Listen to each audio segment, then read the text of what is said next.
Hello बच्चों। उम्मीद है कि आप बहुत ही अच्छे होंगे, स्वस्थ होंगे और अपनी जबरदस्त पढ़ाई को आगे बढ़ा रहे होंगे बोर्ड एग्जामिनेशन के लिए। आप जैसा जानते हैं कि अब जो बोर्ड का पेपर आता है वो एप्लीकेशन बेस्ड आता है, तो आपको कॉन्सेप्ट क्लैरिटी होनी चाहिए। यही नहीं, इसके आगे जो फ्यूचरिस्टिक एग्जाम देंगे 12th खत्म करते करते या उसके बाद, चाहे वो जेई का हो, चाहे वो नीट एग्जामिनेशन हो या सीयूईटी हो सेंट्रल यूनिवर्सिटी में पढ़ने के लिए, वहां भी आपको कॉन्सेप्ट की टेस्टिंग होगी। तो ये आपके लिए ज्यादा अपीलिंग होगा कि आप डिटेल्ड वीडियो देखिए जहां कॉन्सेप्ट बिल्डअप हो, और बोर्ड में भी आप विनर बनिए और आने वाले जो कॉम्पिटिटिव एग्जामिनेशंस हैं वहां भी आप छा जाइए और अपने कैरियर को बना लीजिए। इसी कड़ी में कि आपको मैं इस तरीके से मदद कर सकूं, मैं डिटेल्ड वीडियो की सीरीज चला रहा हूं। और आज मुझे आपको बताते हुए बड़ी खुशी है कि फिजिक्स का क्लास 12th का पार्ट 1 मैंने पूरा कंप्लीट कर दिया है और हम लोग पार्ट 2 में यानी रे ऑप्टिक्स आज से चालू कर रहे हैं। और अगर आप ये चाहते हैं कि वीडियो देखने के बाद आपके कॉन्सेप्ट बिल्डअप हो, लेक्चर के बाद न्यूमेरिकल्स निकलने लगे, तो आप झट से अरविंद एकेडमी चैनल को सब्सक्राइब कर लीजिए फॉर टॉप क्वालिटी कंटेंट।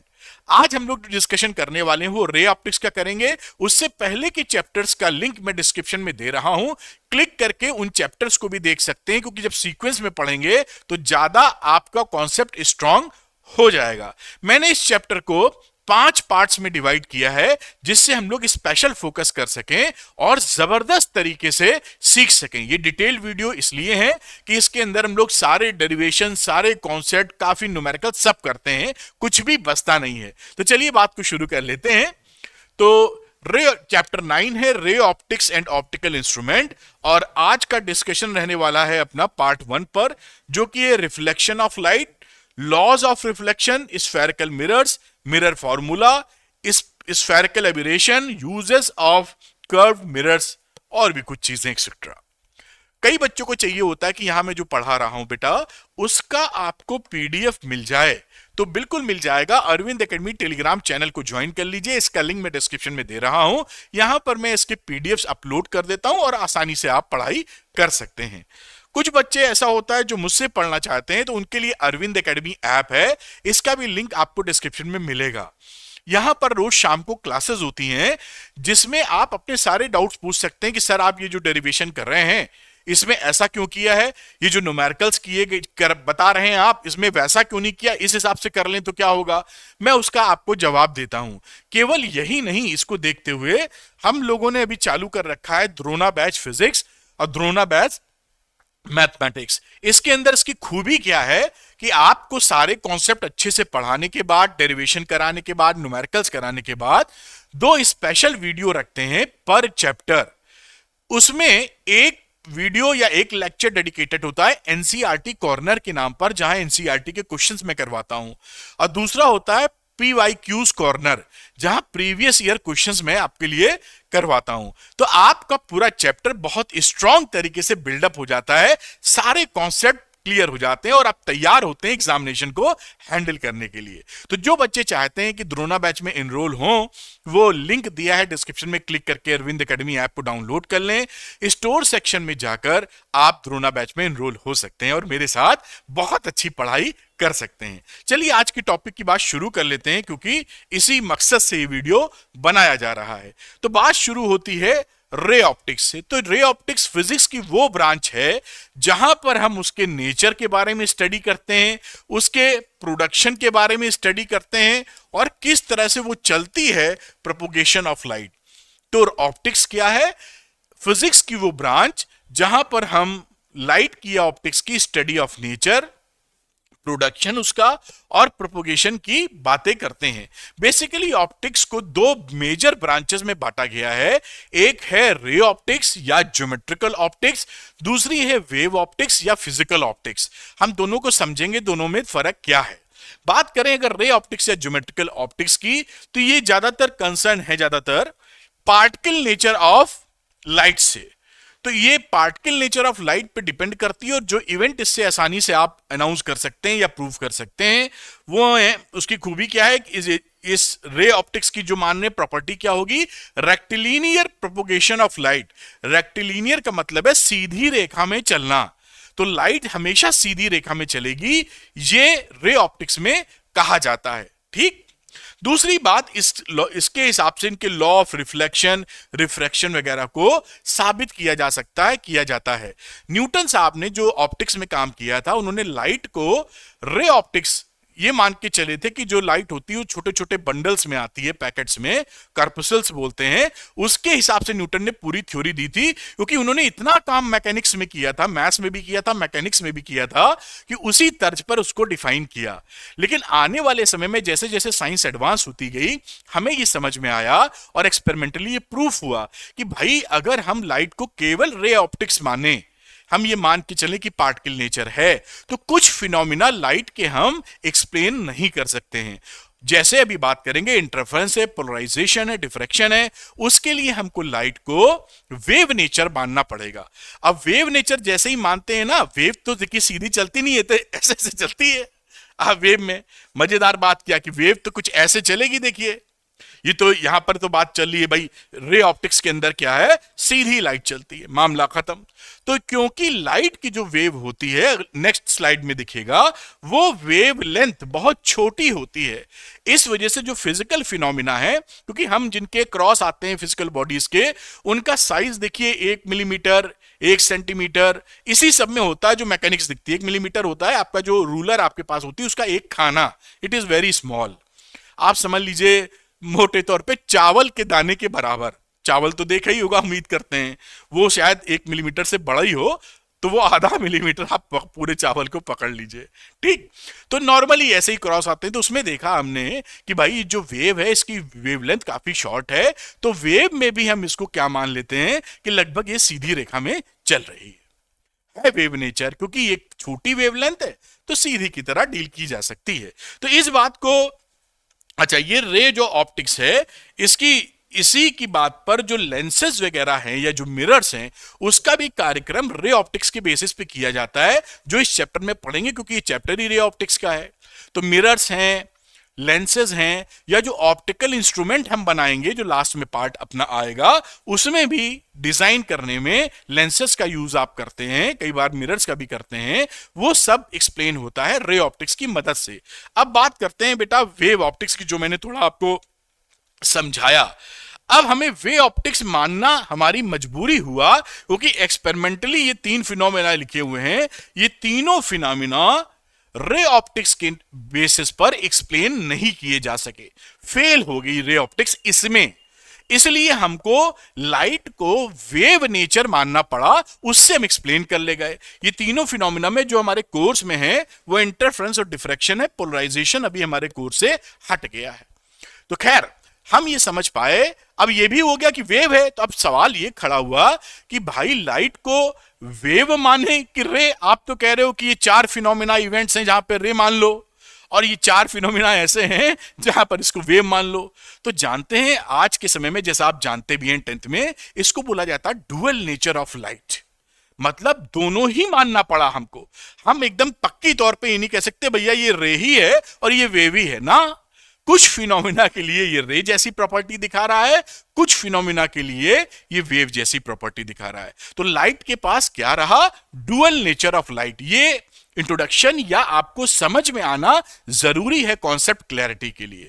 तो रे जो लाइट होती है वो डुअल नेचर होती है। कुछ फिनोमिना को रे ऑप्टिक्स से हम लोग डील करते हैं और कुछ फिनोमिना को वेव ऑप्टिक्स से डील करते हैं। तो ये बात यहां तक हमारा वेव नेचर वाली बात भी समझ में आ गई। इसका दूसरा नाम फिजिकल ऑप्टिक्स है। कई बुक्स पढ़ेंगे तो आपको आगे जब पढ़ाई करेंगे कंपटीशन वगैरह की, तो फिजिकल ऑप्टिक्स भी लिखा रहता है जिससे आप समझ पाएं। और रे ऑप्टिक्स की जगह ज्योमेट्रिकल ऑप्टिक्स भी लिखा रहता है, तो जिससे आप बातों को पकड़ पाए। अब देखिए आगे चलते हैं और रे ऑप्टिक्स के बारे में चर्चा करेंगे, क्योंकि ये जो चैप्टर पूरा है वो रे ऑप्टिक्स पर बेस्ड है, मतलब रे ऑप्टिक्स की गाथा को बयां करता है। तो यहां पर बात आई कि भाई behaviour of light at the interface of two media. अगर एक लाइट है, उसको आप कहीं पर किसी भी मीडियम में डाल रहे हैं, जैसे ये मीडियम 2 है, ये मान लीजिए ये शीशे का स्लैब है, शीशे का ग्लास स्लैब है, तो ये मीडियम 2 हो गया बेटा। और एयर ले सकते हैं मीडियम 1, जैसा यहां लिखा हुआ है। तो ये मीडियम 1 एयर समझ लीजिए, और ये मीडियम 2 लिखा है, आप देख पा रहे होंगे, ऐसी मुझे उम्मीद है, दिखता तो अच्छा है।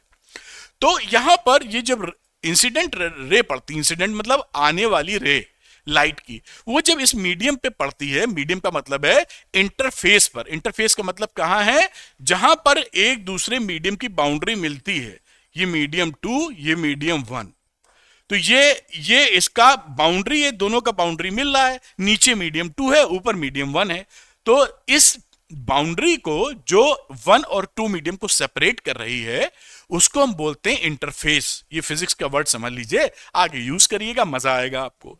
तो इसके इंटरफेस पे जब मिलती है दोनों मीडियम के, तो इसके साथ 3 घटनाएं संभव हैं। पहली घटना क्या, ये पड़े और कुछ पार्ट इसका रिफ्लेक्ट हो जाए, ये देखिए, दिस इज रिफ्लेक्टेड रे। यह भी हो सकता है कि ग्लास के अंदर, होता ही है कि ग्लास के अंदर रिफ्रैक्ट हो जाए, ये इसके अंदर से ऐसे पार कर जाए, ये भी होता है, हम 10th में इतना पढ़े हुए हैं, इसे बोलते हैं रिफ्रैक्टेड रे। और तीसरी घटना क्या होती है, जो ग्लास होता है वो कुछ लाइट को, कुछ एनर्जी को एब्जॉर्ब कर लेता है। तो दो, पहला तो ये हो सकता है, दूसरा ये हो सकता है, और तीसरा मैं लिख देता हूं एब्जॉर्प्शन हो सकता है। एब्जॉर्प्शन हो सकता है, एब्जॉर्प्शन का मतलब कि ये उस लाइट को एब्जॉर्ब कर ले। तो there are 3 things, there are 3 fates, fates मतलब भविष्य, अवेलेबल हैं अपने इंसिडेंट रे के लिए, कि भाई वो रिफ्लेक्ट हो जाए, रिफ्रैक्ट हो जाए, या फिर एब्जॉर्ब हो जाए उस मटेरियल में। यही बात यहां पर लिखी गई है कि जब पड़ती है तो 3 इफेक्ट हो सकते हैं, इंसिडेंट लाइट रिफ्लेक्ट कर जाए, इंसिडेंट लाइट रिफ्रैक्ट कर जाए, या फिर एब्जॉर्प्शन ऑफ लाइट हो जाए। जो ये नोट्स इसलिए हैं कि एग्जामिनेशन में सुंदर सेंटेंसेस और वर्ड के साथ आप इसको प्रेजेंट कर सकें। बाकी तो मैं समझा रहा हूं सरल शब्दों का प्रयोग करते हुए। तो चलिए इसको एक कदम और आगे बढ़ाते हैं। अब आ जाता है लॉज ऑफ रिफ्लेक्शन। ये भी आपने पढ़ रखा है 10th में, लेकिन फिर से हम लोग देखेंगे। मैं ये मान के चलूंगा कि आपको कुछ नहीं आता है, तभी आप इंजॉय कर पाएंगे लेक्चर को, सारी बात रिवाइज होती जाएगी। चलिए आगे की बात करते हैं, जिसमें आ गया laws of reflection. 2 laws of reflection होते हैं। पहला आपको नींद में भी याद रहता है, angle I is equal to angle R. तो पहला लॉ तो यही हो गया, the angle of incidence is equal to the angle of reflection. आप जानते हैं कि जो जहां पर लाइट पड़ती है वहां पर नॉर्मल से एंगल लेते हैं, तो दिस इज आर, और रिफ्लेक्शन में ये कहानी है, नॉर्मल ड्रॉ कर देते हैं, और ये एंगल्स कहां से होते हैं, नॉर्मल से, नॉर्मल टू दी सरफेस, ठीक है, जो इंटरफेस वाली मीडिया है। दूसरा लॉ क्या होता है कि जो इंसिडेंट रे है और जो रिफ्लेक्टेड रे है एंड नॉर्मल, ये तीनों एक ही प्लेन में होने चाहिए। एक प्लेन का मतलब जैसे इस समय ये बोर्ड है, स्मार्ट बोर्ड, ये प्लेन है, तो इस समय ये तीनों एक प्लेन में, ऐसा नहीं कि ये लाइट इधर पड़ी, नॉर्मल इधर जा रहा, वो ऐसे घूम गई। ऐसे नहीं होगा कि लाइट इधर पड़ी और नॉर्मल इधर है और ये ऐसे घूम गया, तो प्लेन बनी, तीनों को एक प्लेन में ले नहीं पाओगे। दो लाइनें तो हमेशा एक प्लेन में होती हैं, कोई भी 2 लाइन खींच दो, प्लेन बना दोगे आड़ा तिरछा है ना। तो वो, खैर, 2 लाइनें भी प्लेन में होंगी नहीं होगी, ये भी चर्चा का विषय हो सकता है। मान लीजिए एक लाइन है तो प्लेन पास की, दूसरी खड़ी लाइन है, तो जरूरी नहीं, तो 2 लाइन एक प्लेन में होना जरूरी नहीं है। तो यहां पर तीनों लोग एक प्लेन में हो, इसके लिए क्या, the incident ray, the reflected ray and the normal at the point of incidence all lie in the same plane. तो ये तीनों चीजें एक सेम प्लेन में होना चाहिए, पॉइंट ऑफ इंसिडेंस पर जो नॉर्मल है। ये जो लॉज हैं, ये चाहे प्लेन मिरर्स के लिए हो या कर्व्ड रिफ्लेक्टिंग सरफेस हो। प्लेन का मतलब तो प्लेन मिरर हो गया, ऐसे समझ लीजिए, रिफ्लेक्शन की बात कर रहे हैं, और कर्व्ड मिरर्स आप पढ़ेंगे, चाहे इसकी बात हो, इन सब में ये अप्लाई हो जाता है। ठीक, एक कदम और आगे बढ़ते हैं, पढ़ते हैं स्फेरिकल मिरर्स, क्योंकि प्लेन मिरर तो हम काफी पढ़ चुके हैं और जानकारी भी है। स्फेरिकल के बारे में थोड़ा सा आपने स्टडी की है, ज्यादा स्टडी अब यहां करेंगे। तो स्फेरिकल मिरर्स क्या होते हैं, देखिए, एक हॉलो ग्लास की बॉल ले लीजिए, खोखली फुटबॉल टाइप ग्लास की, उसको आप कहीं से कट कर दीजिए प्लेन में। तो जब आप कट करेंगे ना तो कुछ ऐसा मिल जाएगा। देखिए मैंने यहां आपको समझाने के लिए ये कटोरा टाइप रखा हुआ है, तो ये ऐसे समझिए, तो ये पूरा, अगर मैं बात करूं तो ये पूरा बॉल रहा होगा खोखला, और मैंने इस बॉल को यहां से काट दिया, जैसे यहां पे दिख रहा है, ये देखिए शीशे की बॉल है, यहां से उठा के अपने काट दिया। तो ये जो हिस्सा बचेगा, ये कटोरी नुमा हिस्सा बचेगा ना, ऐसे जो आपको सामने यहां पर है, ऐसे काटने के बाद अब इसके बाद हम इसको इधर भी पेंट कर सकते हैं सिल्वर कोटिंग, जिसे रिफ्लेक्शन हो, क्योंकि अभी शीशा है, अभी डालेंगे तो आर पार निकल जाएगा, या इधर भी पेंट कर सकते हैं। पेंट करने का मतलब सिल्वर कोटिंग। इसी हिसाब से देखिए यहां पर लिखा है, इन दोनों से रिफ्लेक्टिंग सरफेस बना सकते हैं। जिधर सिल्वर कोटिंग कर देंगे उसकी अपोजिट साइड में आपको रिफ्लेक्टिंग सरफेस मिल जाएगी। अभी आगे आपको फिर समझाएंगे इसी इसी एक कटोरे नुमा प्रवृत्ति से, तो उसकी बात करेंगे। ये देखिए यहां पर आ जाता है स्फेरिकल सरफेसेस में। जैसे पहला है कॉनकेव मिरर। तो कॉनकेव मिरर किस टाइप का स्ट्रक्चर है? ऐसे देखिए, मिला था आपको कटोरा, मैं यहां ऐसे बना नहीं रहा हूं, किताबों में बना नहीं रहता, ऐसे पीछे आपने पॉलिश कर दिया, तो ये this is A concave mirror. और आप देख रहे हैं जो इसका अंदर धसा हुआ पार्ट है, जो बल्जिंग पार्ट नहीं है, वहां बल्जिंग पार्ट पर आपने पॉलिश कर दी, बल्जिंग मतलब उभरा, और अंदर वाले पार्ट पे यहां से रे रिफ्लेक्शन लेगी। मैंने अपने लिए इसको क्या याद कर रखा, मैं भूल जाता था कि कौन क्या है, आपके साथ हो सकता है ना होता हो या होता हो, तो मैंने याद क्या रखा, कॉनकेव। तो कॉनकेव में मतलब ये केव आता है, केव मतलब होता है गुफा, गुफा ना, शेर की गुफा। तो मैंने कहा भैया ये गुफा के लिए जगह तो हो, धसा हुआ होगा तभी तो गुफा बनेगी। मैंने तो ऐसे याद कर रखा है, जैसे मैं एक दूसरे को उल्टा ना कर दूं। जो प्रॉब्लम होती है उसका सोल्यूशन जुगाड़ से आप भी निकालते हैं और हम लोग भी निकालते हैं, उसमें दिक्कत क्या है। अब दूसरी बात होती है कॉन्वेक्स मिरर। तो ये जो मिरर था, इसको इसके जो बल्जिंग पार्ट के इनर हॉलो सरफेस की तरफ हम पेंट कर देते हैं, इनर हॉलो सरफेस की तरफ, तो ये बन जाता है कॉन्वेक्स मिरर। और रिफ्लेक्शन यहां से होगा, क्योंकि पीछे जो ये पॉलिश करने का सिंबल है, तो पॉलिश की तरह रिफ्लेक्शन होगा नहीं। तो अगर ऐसे रिफ्लेक्शन हो रहा है, ऐसे पीछे पॉलिश है तो कॉनकेव है, और इसको ऐसे पलट दिया, इधर पॉलिश किया हुआ है, तो ये कॉन्वेक्स है। इतना आप समझ गए होंगे। कुछ बातें और करेंगे, तो इस कटोरे को मैं यहीं अभी रखूंगा। आगे चलते हैं। कुछ इंपॉर्टेंट डेफिनेशंस हमें सीखनी अति आवश्यक हैं, वरना हम सही तरीके से हैंडल नहीं कर पाएंगे। तो आपने भी देखा था कि एक शीशे का गोला लिया था, खोखला गोला है ना, अंदर से खोखला गोला, उसको काट के हम बना रहे थे मिरर। तो उसमें कई पॉइंट्स आते हैं जो मैं यही समझाता चलता हूं, आगे मैंने लिखा भी है, उधर भी दिखाऊंगा। कि यहां पर देखिए इस गोले से आपने ए बी काट दिया। अब यहां पे डिफरेंट डिफरेंट देखिए पी सी और वगैरह वगैरह पार्ट आते हैं। ये इंपॉर्टेंट टर्म्स को हम लोग पकड़ लेते हैं या समझ लेते हैं। तो शुरू करते हैं इंपॉर्टेंट टर्म्स। पहला आता है पोल। तो पोल क्या होता है? ये जो कटोरे नुमा आवर्ती आकृति आई है, इसका सेंटर वाला पार्ट, जैसे ये जो हमने ये पकड़ा हुआ है, ये निकला आपका ऐसे ऐसे दिख रहा है, फोटो ऐसे दिखती है आपको जब बनाते हैं, है ना, उसका लेटरल व्यू कह लीजिए या कौन सा व्यू बोलेंगे। और इसका सेंटर वाला पार्ट ये, दिस इज पोल, ये पोल है आपका, आप समझ गए होंगे। ये आपने लिया, ये बीच का हिस्सा एकदम middle portion is known as a pole. इसको मैं पकड़े रहता हूं थोड़ी देर। दूसरा centre of curvature. Centre of curvature क्या होता है कि जिस गोले से आपने काटा है उसका सेंटर सी, भाई ये किसी बड़े गोले का हिस्सा है, तो उसका जो सेंटर था यहां कहीं, वो सेंटर क्या हो जाएगा? Centre of curvature. बहुत अच्छी बात। रेडियस ऑफ कर्वेचर, तो ये जो गोला जिससे काटे हो, this is the radius of curvature. ये पीसी जो दिख रहा है, ये लिख नहीं पा रहा हूं इस समय, ये पीसी।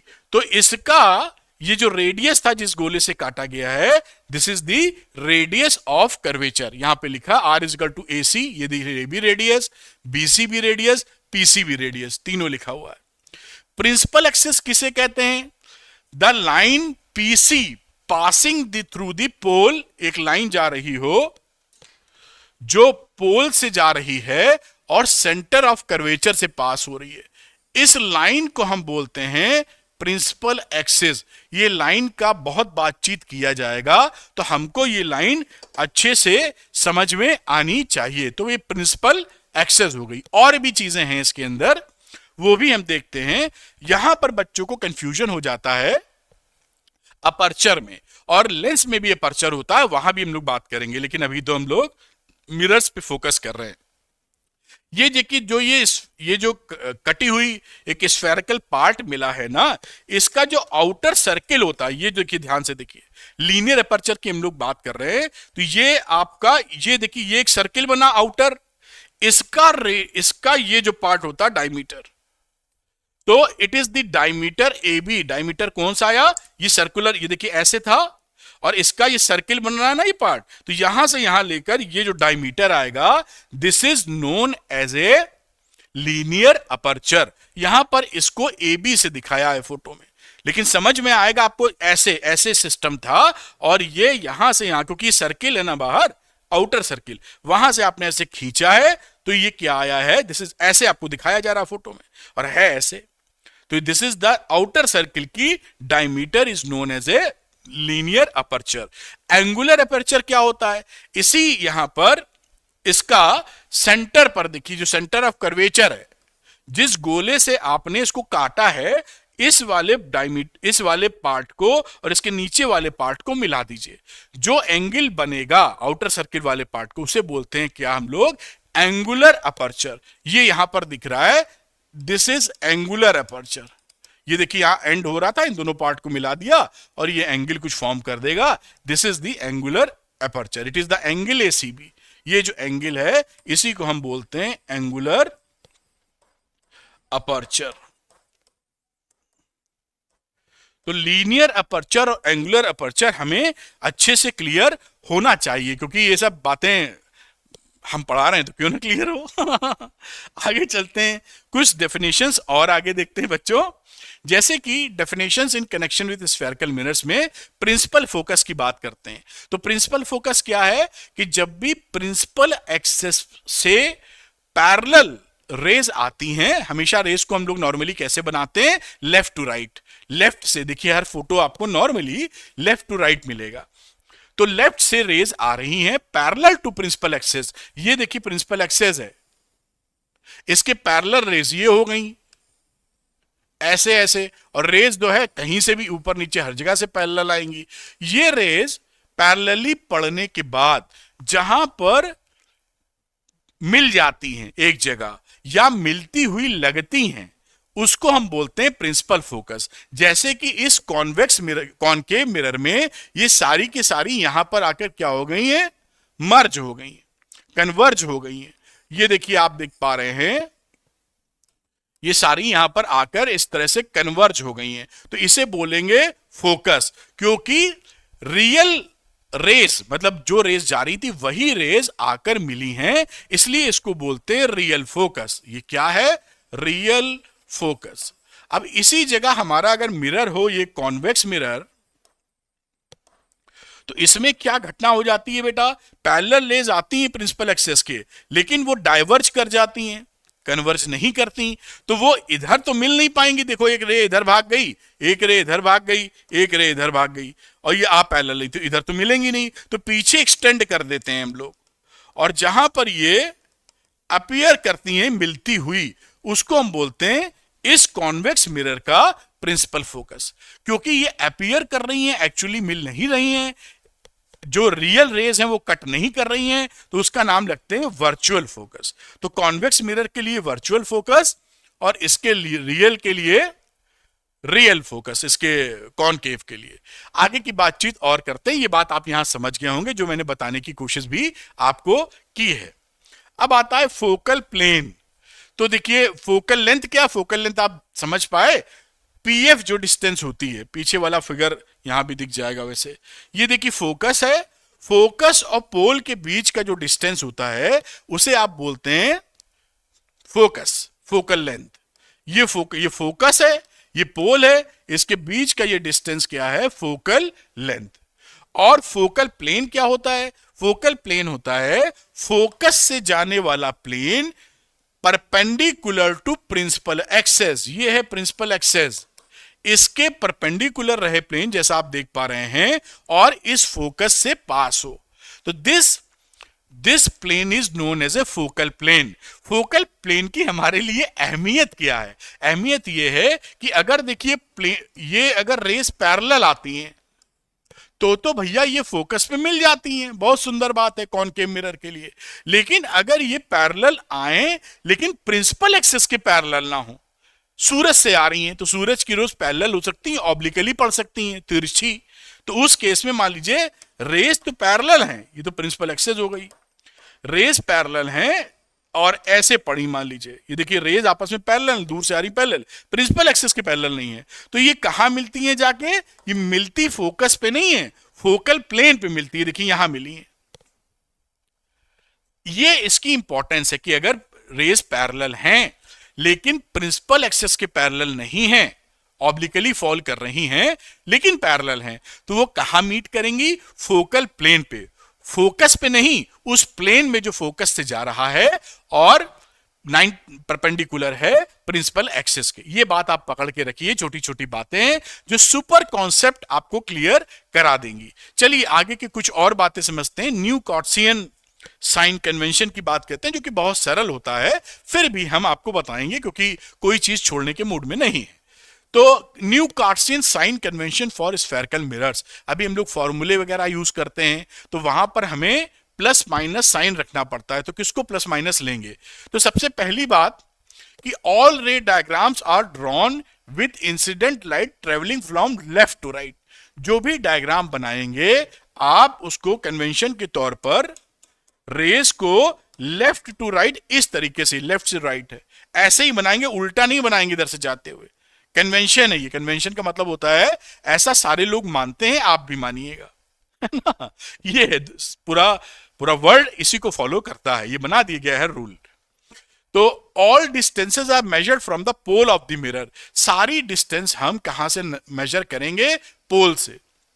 ये मान लीजिए मिरर है, ऐसे पॉलिश है, शायद दिख ना रही हो, तो दिस इज द पोल, हम यहीं से नपाई करेंगे, ये हमारा क्या हो गया, ओरिजिन हो गया, समझ लो, पोल। दूसरी बात, all distances measured in the direction of incident light taken to be positive, यानी इंसिडेंट लाइट तो इधर जा रही है, देखिए बना हुआ ऐसे जा रही थी ना इंसिडेंट लाइट, तो जो डिस्टेंस इधर नापेंगे इसी के डायरेक्शन में, भाई मान लीजिए यहां कोई डिस्टेंस नापा तो ऐसे नापा ना इसी डायरेक्शन में, तो उसको पॉजिटिव लेंगे, और इसकी अपोजिट डायरेक्शन में नाप दिया तो ये नेगेटिव ले लेंगे। यही सेकंड में लिखा गया है कि अगर जो डिस्टेंस हम नाप रहे हैं पोल से वो अपोजिट डायरेक्शन में है इंसिडेंट लाइट के, तो उसे नेगेटिव ले लेना। तो ये इंसिडेंट लाइट है, इसी की तरफ नापा डायरेक्शन पॉजिटिव, इसके अपोजिट नापा नेगेटिव। अभी एक दो और रूल है वो भी देख लेते हैं हम लोग हाइट के बारे में। अब अगला क्या है, height measured upwards and perpendicular to principal axis are taken positive.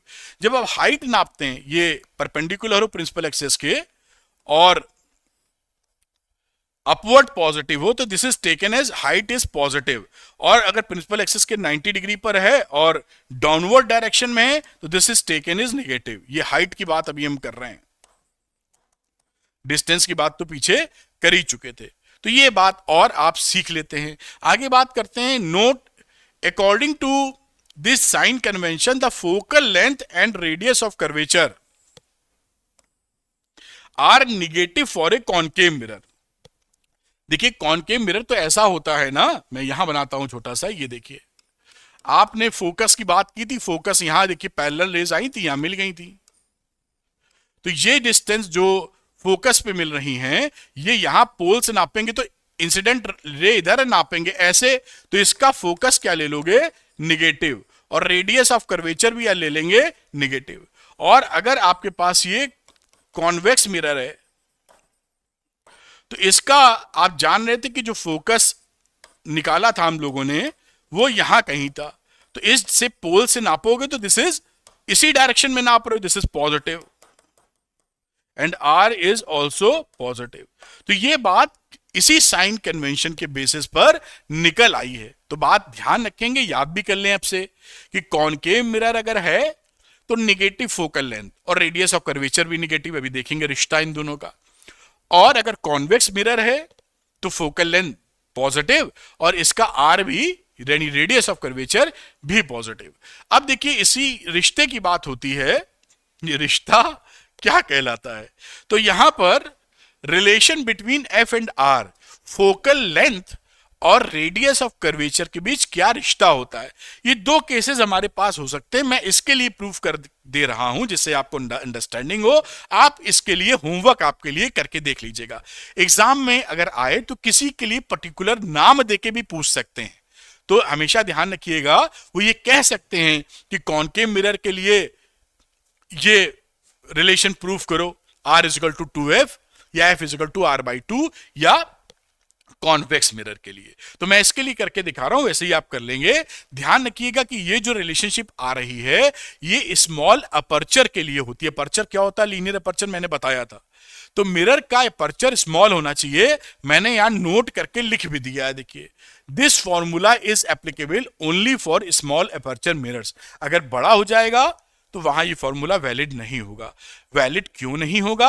Derivation में आपको दिखाई पड़ जाएगा। तो डेरिवेशन में यही कर देता हूं, डायग्राम बना हुआ है। तो डेरिवेशन की बात करूं, जो मैं इस फिगर की ए लिखा है, तो फिगर ए से संबंधित बातें आपसे यहां पर लिखूंगा। लॉज ऑफ रिफ्लेक्शन के बेसिस पर देखिए, ये रे पैरेलल आ रही थी, फोकस से पास हो जाएगी। सेंटर ऑफ कर्वेचर से जब भी किसी मिरर के ऊपर पॉइंट को मिलाते हैं, ये हमेशा नॉर्मल होता है बेटा। सी से जब भी आप मिलाएंगे, बी कहीं मिला देंगे, क्योंकि ये आप जानते ही हैं कि रेडियस हमेशा सर्किल पर टेंजेंट के नॉर्मल होती है। तो दिस इज ऑलवेज नॉर्मल, यहां मिला दो, यहां मिला दो, C is always normal to that point. P है, बी है या बी डैश है। तो नॉर्मल में आई आर बराबर हो गया, क्योंकि एंगल ऑफ रिफ्लेक्शन है, लॉ ऑफ रिफ्लेक्शन कहता है। तो लॉ ऑफ रिफ्लेक्शन के बेसिस पर आप कह सकते हैं एंगल आई की वैल्यू एंगल आर के बराबर है। अब यहां देखिए कि A B is parallel to PC, A B is parallel to PC, ये 10th क्लास में ऐसे लिखते थे। अगर ये दोनों लाइंस पैरेलल हैं तो ये आई और अल्फा भी बराबर हो जाएगा, अल्टरनेट इंटीरियर एंगल। देयरफॉर आप लिख सकते हैं angle I is equal to angle alpha. इसको 1 कह दो और इसको बेटा 2 कह दो। ये भी आप बिल्कुल बढ़िया तरीके से समझ गए।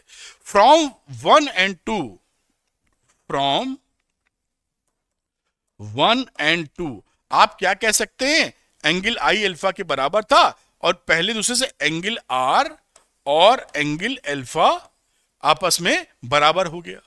अब आप देखिए इन ट्रायंगल BFC, BFC इस ट्रायंगल की बात कर रहे हैं। तो इन ट्रायंगल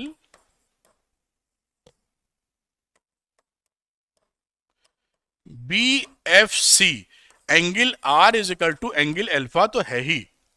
अगर यहां पर BFC में एंगल अल्फा और R बराबर है, तो आप जानते हैं कि इनकी अपोजिट साइड्स भी बराबर होती है, एंगल बराबर है तो ये साइड जो कि R के अपोजिट है, अल्फा के अपोजिट ये साइड है, ये दोनों साइड बराबर हो गई। तो आप इससे क्या लिख सकते हैं? यहां पर CF is equal to FB, therefore CF is equal to FB। कोई समस्या नहीं है, ये दोनों बातें आपने बराबर रख दी। अब यहां पर वही जो मैंने बोला था, स्मॉल अपर्चर वाली बात थोड़ा ऊपर करेंगे। अब यहां पे लिखेंगे fall for small aperture mirror.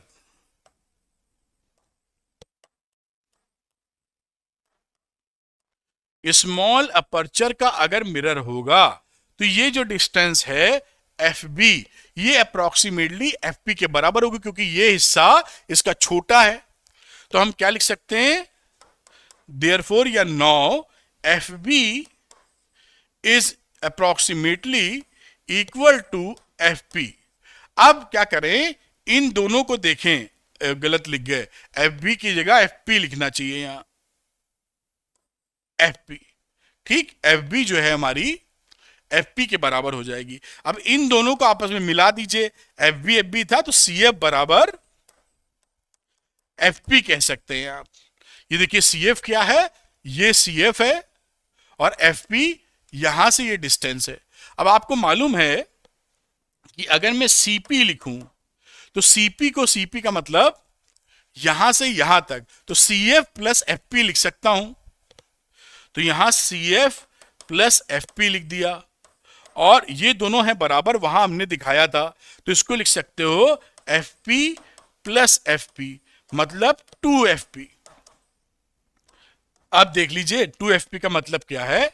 2FP का मतलब ये है फोकल लेंथ FP। तो यहां पर ये क्या है R, और 2FP का मतलब 2F। और इसी से आप कह सकते हैं कि F is equal to R/2। ये रिलेशनशिप वैलिड हो गया। लेकिन ध्यान देने वाली बात क्या है कि यहां ये जो कंडीशन आपने लगाई है, ये कंडीशन आपके लिए इंपॉर्टेंट है। तो ये रिलेशनशिप तभी वैलिड होगा जब स्मॉल अपर्चर मिरर होंगे। अगर स्मॉल अपर्चर मिरर नहीं हुआ तो ये जो अप्रोक्सीमेशन आपने लिया है ये इनवैलिड हो जाएगा और ये रिलेशनशिप नहीं आएगी। तो हमेशा ये ध्यान रखिए। बाकी ये कई बच्चे इसका डेरिवेशन भी नोट करना चाहते हैं तो मैं आपको दिखा देता हूं, और इसको दिमाग में रखें। पूरा कोर्स में ये सब चीजें हैं, पूछी जा सकती हैं और आपको मालूम भी होनी चाहिए। तो ये आप नोट कर सकते हैं। मैं थोड़ा ऊपर कर दूंगा तो डेरिवेशन आपके सामने आ जाएगा। ठीक है, आप नोट कर पाए होंगे। इसको थोड़ा सा और ऊपर ले जाते हैं। ये पूरी बात आपने यहां तक नोट कर ली होगी। चलिए एक कदम और आगे बढ़ाते हैं।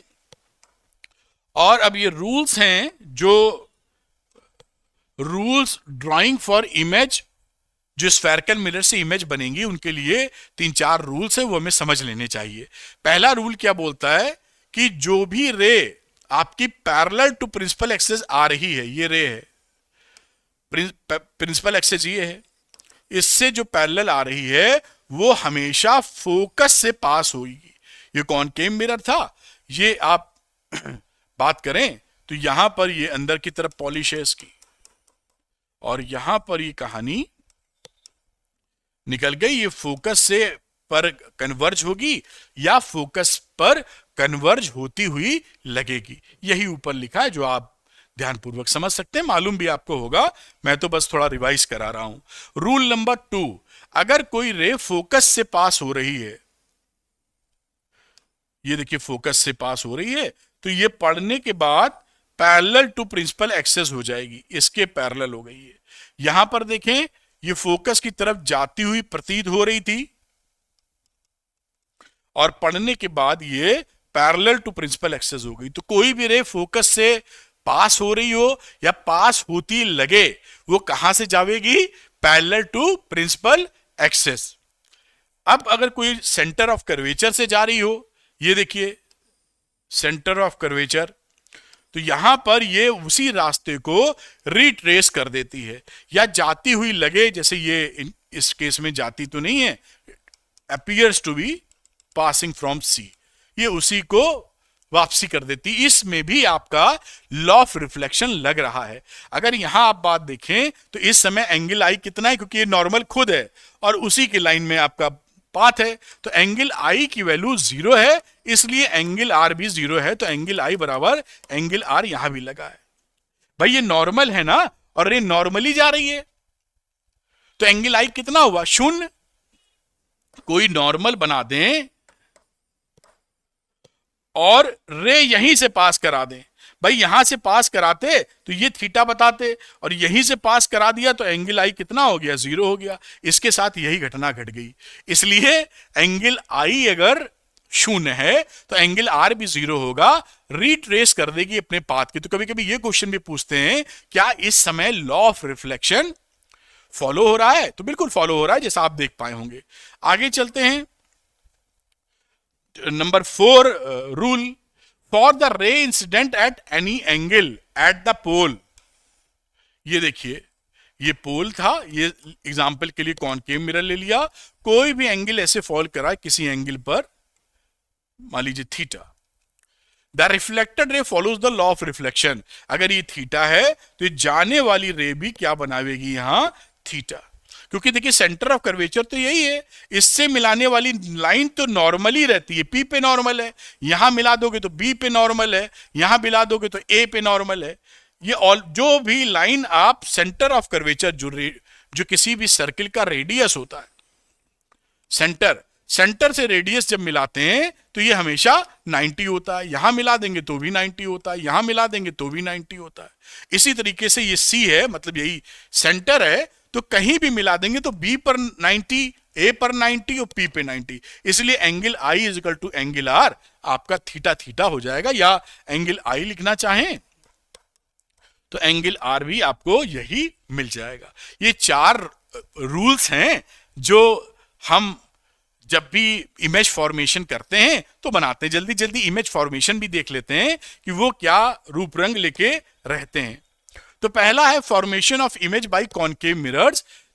ऑब्जेक्ट जो है वो बियॉन्ड सी है, ये देखिए सी यहां था, बियॉन्ड सी का मतलब इससे दूर ऑब्जेक्ट रखा, वो लिखा है तो वो मतलब ऑब्जेक्ट।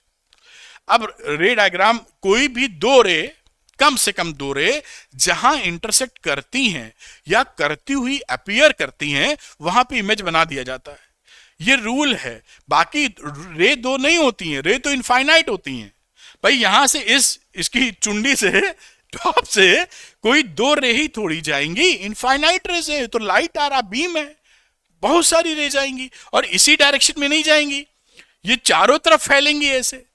लेकिन हम आसानी रखने के लिए, ये जानने के लिए कि इमेज कहां बन रही है, हम कोई 2 रे पकड़ लेते हैं जिससे हम बना सके, बाकी यहां से जाएगी तो इनफाइनाइट नंबर ऑफ रेज। खैर, एक रे हमने ले लिया जो पैरेलल टू प्रिंसिपल एक्सिस है, ये गई सीधे और ये फोकस से पास हो गई जैसे हमने रूल्स पढ़े थे, और दूसरी रे को हमने फोकस से पास कराया जो पढ़ने के बाद पैरेलल निकल गई। इस पॉइंट पर आपको दिखाई पड़ रहा होगा दोनों रेज मीट कर गई, तो दिस इज द इमेज, इस ऑब्जेक्ट का ये इमेज। जब भी इमेज की बात करते हैं, इमेज कहां बनी है, छोटी है, बड़ी है, रियल है, वर्चुअल है, इन्वर्टेड है कि इरेक्टेड है, ये 3-4 बातें आपको कहनी पड़ती हैं जिसे बोलते हैं प्रॉपर्टी ऑफ इमेज। तो यहां पर यही बातें कही गई हैं। ये इमेज कहां बनी, बिटवीन सी एंड एफ। इसको आप याद भी कर लें, कभी कभी सवाल ये टिप देते हैं ऐसे ही घुमा के कि एक इमेज बन रही है सी एंड एफ के बीच, बताइए ऑब्जेक्ट कहां है। 10th में भी आता था ऐसे, है ना, तो यहां भी टपक सकता है।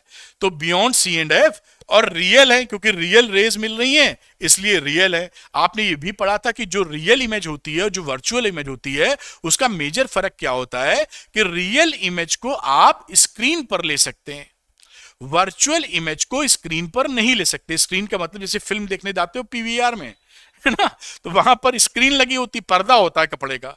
जब फिल्म ना शुरू हुई हो आप देखें तो आपको पर्दा दिखा होगा, उस पर्दे पर प्रोजेक्शन करते हैं और वो इमेज दिखती है तो वो रियल इमेज है।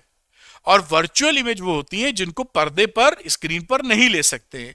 दिखेंगी दोनों, ये ना समझना जो आती नहीं वो दिख ही नहीं रही, अगर दिखती ना तो इमेज क्या आएगी, ठीक। तो ये रियल और वर्चुअल का मेन डिफरेंस भी होता है। और बाकी यहां पर यह भी कहा जाता है कि रियल रेज जहां कट कर रही हैं वहां रियल इमेज, जहां कट करती हुई लग रही हैं लेकिन कर नहीं रही हैं, अपीयरिंग हैं, वहां पर वर्चुअल इमेज, ठीक है। तो ये कहानी हो गई between C and F. Real, inverted उल्टा है, इन्वर्टेड का मतलब उल्टा, और इरेक्ट का मतलब सीधा, ये इरेक्ट ये इन्वर्टेड।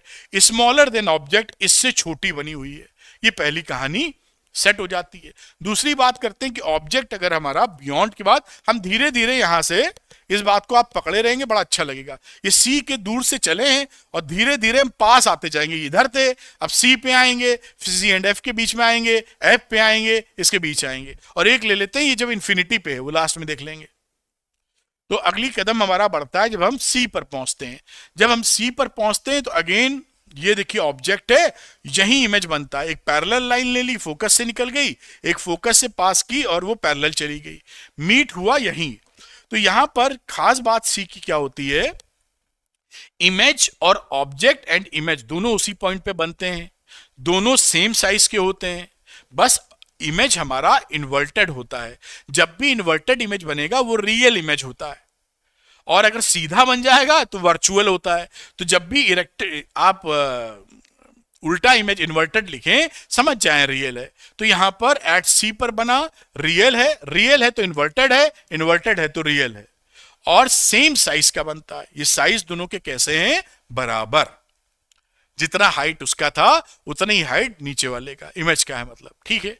तीसरा पॉइंट देखते हैं, जब और एक कदम आगे बढ़ गए हम लोग, देखिए ऑब्जेक्ट बिटवीन एफ एंड सी, ये एफ और सी के बीच पहुंच गए। आप देख रहे हैं जैसे जैसे हम आगे बढ़ रहे हैं ये इमेज पीछे भाग रही है। ये सब बातें समझेंगे तो बहुत कोई भी कॉन्सेप्ट, देखिए यहां थे तो इमेज यहां थी, अब सी पे आए तो ये इमेज यहां आ गई, सी के अंदर गए तो इमेज पीछे चली गई। जैसे जैसे आगे जा रहे हैं इमेज बड़ी होती जा रही है और दूर भागती जा रही है। ये छोटी थी, यहां पर सेम साइज, इसके बाहर इमेज आएगी तो बड़ी हो जाएगी। ये सरल भाषा सीखेंगे ऐसे तो बातों को पकड़ पाएंगे। ये देखिए इमेज ऑब्जेक्ट यहां पर ये रखा है, एफसी के बीच है, और इमेज फॉर्मेशन देखिए इससे दूर बना और बड़ा बना, और वही पैरेलल लाइंस गई, एफ से लाइन पास कराओ, दोनों मिल गई। तो इमेज क्या हो गया, बियॉन्ड सी, सी से दूर, रियल है, रियल है तो इन्वर्टेड है, इन्वर्टेड है तो रियल है, और लार्जर देन ऑब्जेक्ट है। अब एफ पे रख देंगे तो और बड़ा बन जाएगा, इंफिनिटी पे चला जाएगा। अगला कदम बढ़ते हैं एफ पर। तो यहां पर अच्छा इन्होंने अभी एफ पर, यह हमें लगता है छूट गया अपना एक, चलिए कोई बात नहीं, अगर एफ पे रहे, ये आगे बढ़ गए हैं। यहां पर अगर हम एफ पे रख देंगे यहां पर तो ये इंफिनिटी पे बनने लगता है। अगली कड़ी समझ गए होंगे, वो पढ़े हुए हैं आप, कि अगर हम फोकल लेंथ पर ऑब्जेक्ट को रख दें तो इमेज फॉर्मेशन किधर हो जाएगा, इंफिनिटी पे। वो भी रियल होता है इस सेंस में, क्योंकि ये रियली बन रहे थे अभी। अब object between F and P, इन दोनों के बीच ऑब्जेक्ट आ गया, तो यहां पर आप रखते हैं, अब यहां पर रियल नहीं वर्चुअल बन जाता है, क्योंकि यहां पैरेलल रेज गई और वो देखिए फोकस से पास हो गई, दूसरी सी से पास करा दी, तो सी वाली तो जिधर से जाती है उधर ही लौट आती है। इधर देखिए डाइवर्ज हो रही है, मतलब कभी मिलेंगी नहीं, तो पीछे मिलेंगी, अपीयर करेंगी मिलती हुई। तो जब अपीयर रियल रेज नहीं मिलती है तो वर्चुअल इमेज बनता है, this is the virtual image. और ये सीधा है, इरेक्ट है, और बिहाइंड द मिरर है, जैसे आप देख पाए, वर्चुअल है, इरेक्ट है, और लार्जर देन ऑब्जेक्ट है। यही एक केस होता है in case of concave mirror, जहां पर हमको वर्चुअल इमेज मिलती है। बाकी जो और केसेस पढ़े, फोकल लेंथ होती इन दोनों के बीच, फोकल और सी के बीच होता, सी पर होता, सी के बियॉन्ड सी होता, या इंफिनिटी पे ऑब्जेक्ट होता, सब में हमको कैसी इमेज फॉर्मेशन मिलती है, real. This is the only case where you get the virtual image in the case of concave mirror। ठीक है, इसको भी पकड़ के रखें, और ये बड़ा भी होता है, लार्ज भी होता है। अब जो कॉन्वेक्स मिरर होता है उसका भी जरा हालचाल ले लेते हैं, काहे को छोड़े। तो कॉन्वेक्स मिरर के केस में आपको, इसमें आपको बस एक ही समझ लीजिए है, हमेशा वर्चुअल इमेज मिलेगी आपको। तो कॉन्केव मिरर में क्योंकि डाइवर्जेंस होता है, ये देखिए रे आपने पैरेलल डाली, फोकल लेंथ से जाती हुई, क्योंकि डाइवर्ज कर गई, ये सी की तरफ जा रही थी, वापस सी की तरफ मुड़ गई। तो ये देखिए इधर तो मिलेगी ही नहीं, ये इधर भाग रही है, और ये इधर तो डाइवर्ज हो रही है, हमेशा ऐसा ही होता है। तो आपको कन्वर्ज, क्योंकि डाइवर्जेंस इसकी प्रॉपर्टी है, डाइवर्जिंग मिरर बोल सकते हैं। इसको पीछे खींचोगे तो यहां पर देखिए कट कर गई है, दिस इज द इमेज। अब ये इमेज जो होता है ये आपका ऑब्जेक्ट से छोटा है, देख रहे हैं ना, है तो इरेक्ट, वर्चुअल, और स्मॉलर देन ऑब्जेक्ट या डिमिनिश्ड फ्रॉम ऑब्जेक्ट, और बिहाइंड द मिरर। जहां कॉनकेव मिरर में ये आ रहा था बड़े साइज का, वहीं हमारा कॉन्वेक्स मिरर में छोटे साइज का आता है।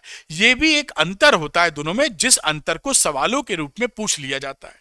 आपसे अगर कह दे कि कोई एक ऐसी इमेज फॉर्मेशन कर रहे हैं जो कि वर्चुअल है and bigger than the objects है इन साइज, तो कौन सा मिरर होगा, तो आप समझ जाएंगे कि वो कॉनकेव मिरर होगा, क्योंकि कॉनकेव मिरर में वर्चुअल इमेज बन सकती है और वो लार्जर देन ऑब्जेक्ट होती है।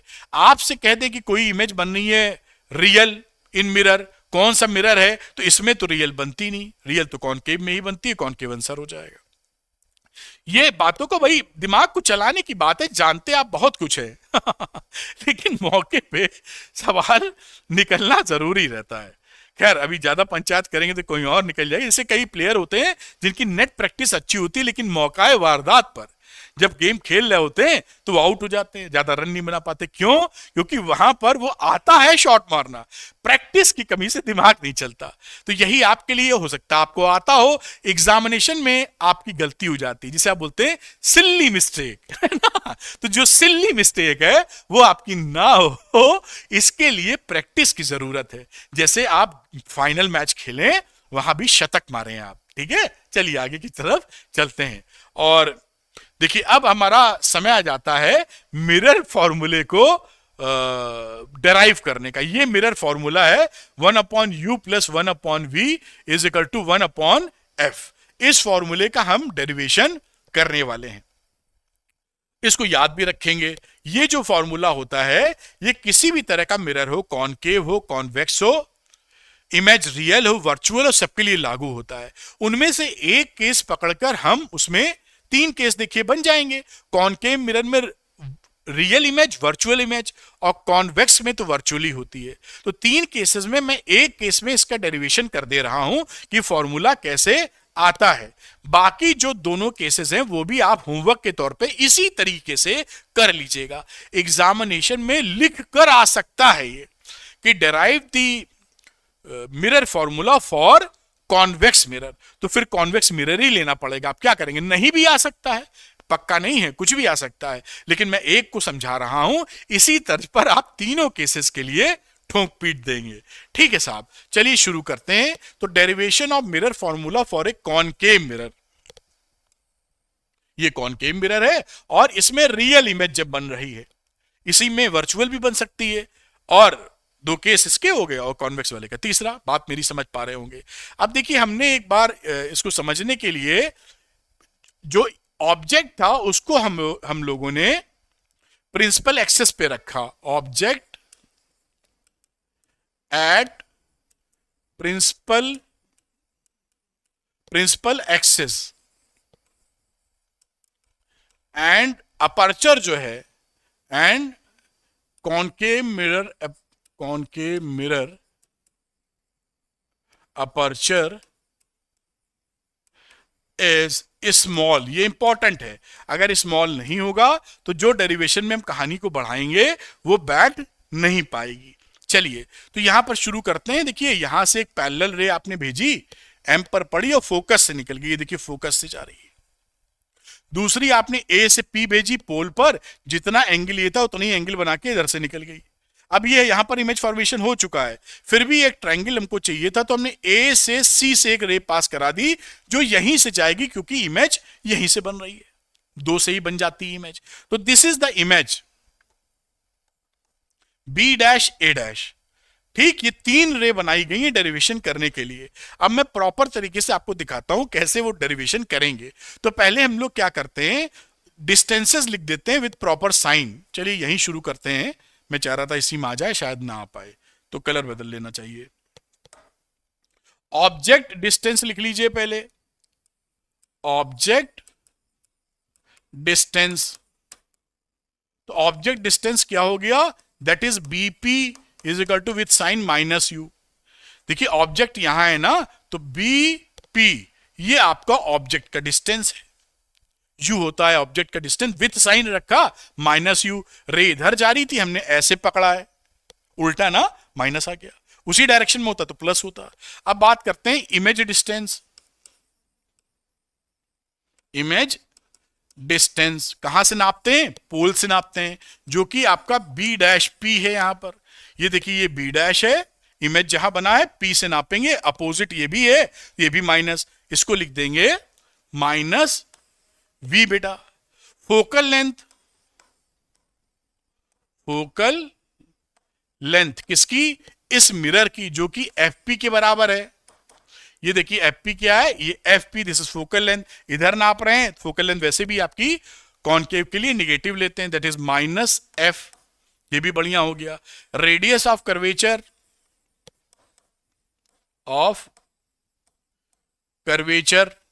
तो रेडियस ऑफ कर्वेचर यहां क्या है, सीपी के बराबर।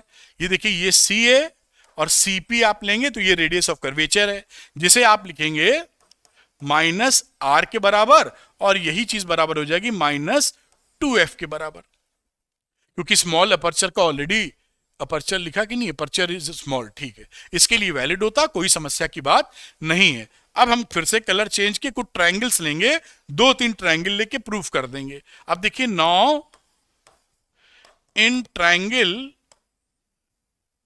इन नहीं लिखना चाहिए क्योंकि ये सिमिलर ट्रायंगल्स लिखने जा रहे हैं। Triangle A dash B dash C is similar to triangle A B C.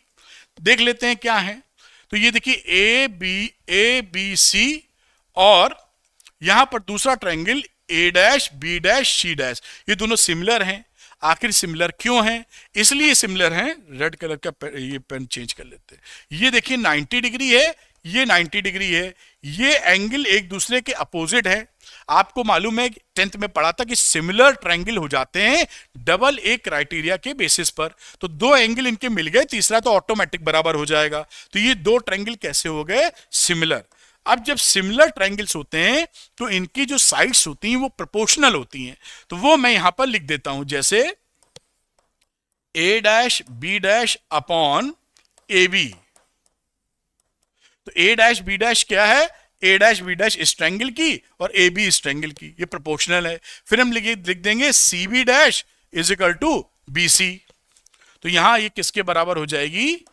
C B dash is equal to B C. ये प्रॉपर्टी ऑफ ट्रायंगल है। इसी सी बी डैश को, अब पोल्स नापने की बात है ना, तो सी बी डैश को पोल के कॉन्टेक्स्ट में ले लेते हैं। तो सी बी डैश को लिख दो C P minus B dash P, ये वैल्यू को C P minus B dash P, तो ये वैल्यू आ जाएगी। तो यहां पर लिख दीजिए इसको C P minus B dash P upon, इसी तरह बी सी को ले लेते हैं इस वैल्यू को पी से नापने वाली डिस्टेंस के रूप में। तो P B minus C P, तो इतनी वैल्यू आ गई। तो बीपी माइनस सीपी। अब देखिए विद साइन वैल्यू पुट कर दीजिए। सीपी क्या था? Minus R. B dash P क्या था? माइनस वी, तो माइनस माइनस प्लस हो जाएगा। बीपी क्या है? Minus U. सीपी कितना? माइनस आर, तो माइनस माइनस मिलके प्लस आर हो जाएगा। ये देखिए एक रिलेशनशिप हमने ढूंढ निकाली। ऐसे ही हम लोग एक ट्रायंगल और पकड़ेंगे अभी। तो यहां पर ये बात हमारी समझ में आ गई। अब देखिए कलर को मैं फिर से बदलने की चेष्टा कर रहा हूं कि आगे देखिए, आगे एज दो ट्रायंगल और सिमिलर होंगे, क्योंकि A dash B dash P angle, ये बल्कि इधर वाले एंगल की बात करो, A dash P B dash is equal to angle A P B. कैसे बातचीत की गई? ए डैश पी और बी डैश, इस एंगल की बातचीत चल रही है। कलर नहीं बदला, नीला, ये एंगल। और हमने ए पी बी इस एंगल की बात की।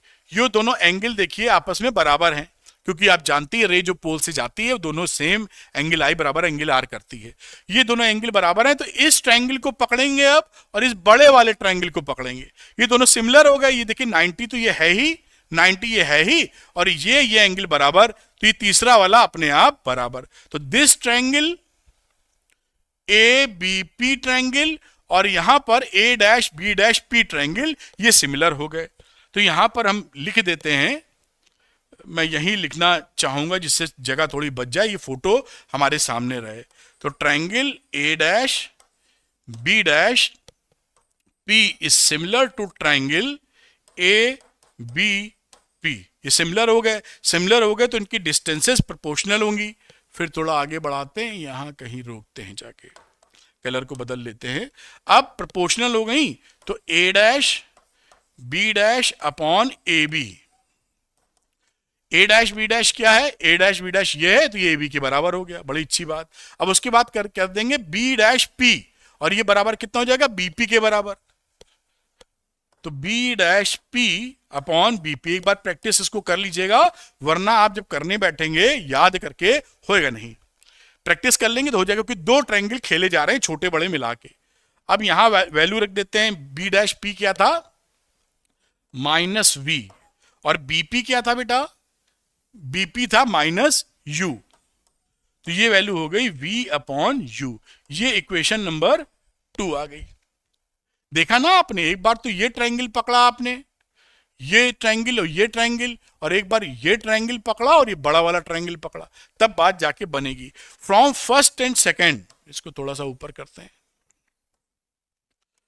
फ्रॉम फर्स्ट एंड सेकंड, यहां पर देखिए लेफ्ट हैंड साइड इक्वल है A dash B dash upon A B, A dash B dash upon A B, इसलिए राइट हैंड साइड भी इक्वल होगा।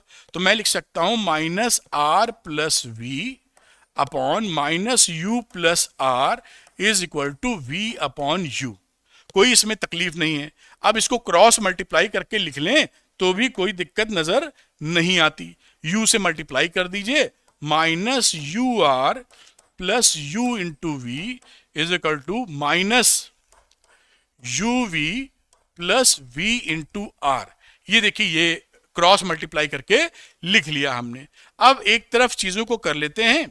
तो वी आर ये हो गया और साथ में V R plus U R, इस वाले को इधर, इसको इधर, ये यूवी यूवी मिलके 2 यूवी हो गया। इस तरह से 2 यूवी हो गया। अब हम डिवाइड कर देंगे यूवी आर से, divide by U V R से इसको डिवाइड कर दीजिए पूरी इक्वेशन को। अब इक्वेशन को डिवाइड किए यू वी आर से, तो ये देखिए ये हो गया V R upon U V R plus U R upon U V R is equal to 2 U V upon U V R. यहां क्या बचा, वी आर कट गया, 1 अपॉन यू बचा। यहां क्या बचा, 1 अपॉन वी बचा, और यहां क्या बचा, 2 अपॉन आर बचा। ये रिलेशन आ गया। बट वी नो कि रेडियस ऑफ कर्वेचर और फोकल लेंथ में क्या रिलेशनशिप थी, r is equal to 2f। तो वैल्यू पुट कर दीजिए, तो 1 upon U plus 1 upon V is equal to 2 upon 2f। ये 2 गया कट और ये आ गया 1 upon U plus 1 upon V is equal to 1 upon f। और इसे ही बोलते हैं मिरर फॉर्मूला। और ये मिरर फॉर्मूला सभी मिरर्स के लिए एप्लीकेबल है, स्फेरिकल मिरर्स के लिए। इसका डेरिवेशन मैं आपको दिखा रहा हूं, बता भी रहा हूं। आप ध्यान रखिएगा, इसके डेरिवेशन के लिए आप एक बार प्रैक्टिस जरूर कीजिएगा, क्योंकि वरना ये ज्योमेट्री लगा नहीं पाएंगे। ज्योमेट्रिकल प्रूफ है बेसिकली इसका, तो ज्योमेट्री जब तक एक बार करेंगे नहीं, पकड़ नहीं बनेगी। खैर, इसको आप नोट कर सकते हैं, मैं ऊपर से दिखा देता हूं, जिससे आप इसका डेरिवेशन बेहतर ढंग से समझ पाएं और नोट कर पाएं। तो मेरे ख्याल से आप इसको पॉज करके नोट कर लीजिए, फिर आगे की बातचीत हम लोग करेंगे। तो चलिए, ये नोट किया होगा आपने, थोड़ा और ऊपर ले जाते हैं और यहां तक में आपने ये पूरा नोट कर सकते हैं। ये आपको पता भी होना चाहिए। ठीक, आगे चलते हैं बेटा। और जैसे मैंने आपको बताया था कि ये देखिए कॉनकेव मिरर, लेकिन वर्चुअल इमेज, इसके लिए भी वही फॉर्मेट है प्रूफ करने का, तो वैसे ही फॉर्मेट पकड़िएगा। ये प्रूफ कर दीजिए इसके लिए। फिर तीसरा वाला है जैसे डेरिवेशन फॉर कॉन्वेक्स मिरर। इसके लिए मैं इसलिए बता रहा हूं कि कभी मान लीजिए पेपर में थोड़ी सी झंझट पैदा कर दें, स्पेसिफिक मिरर लिख दें, तो आप उसको हैंडल कर पाए, वरना टीचर अगर बताएगा ही नहीं तो हो सकता है आपका ध्यान जाए ना जाए, मालूम नहीं। तो इसलिए आपका ध्यान दिलवा रहे हैं। अगर सिंपल आए कि प्रूफ दी मिरर फॉर्मूला, तो आप स्वतंत्र हैं, कोई भी पकड़ लीजिए, जो मैंने बताया कॉपी पेस्ट मार दीजिए, मतलब समझने के बाद।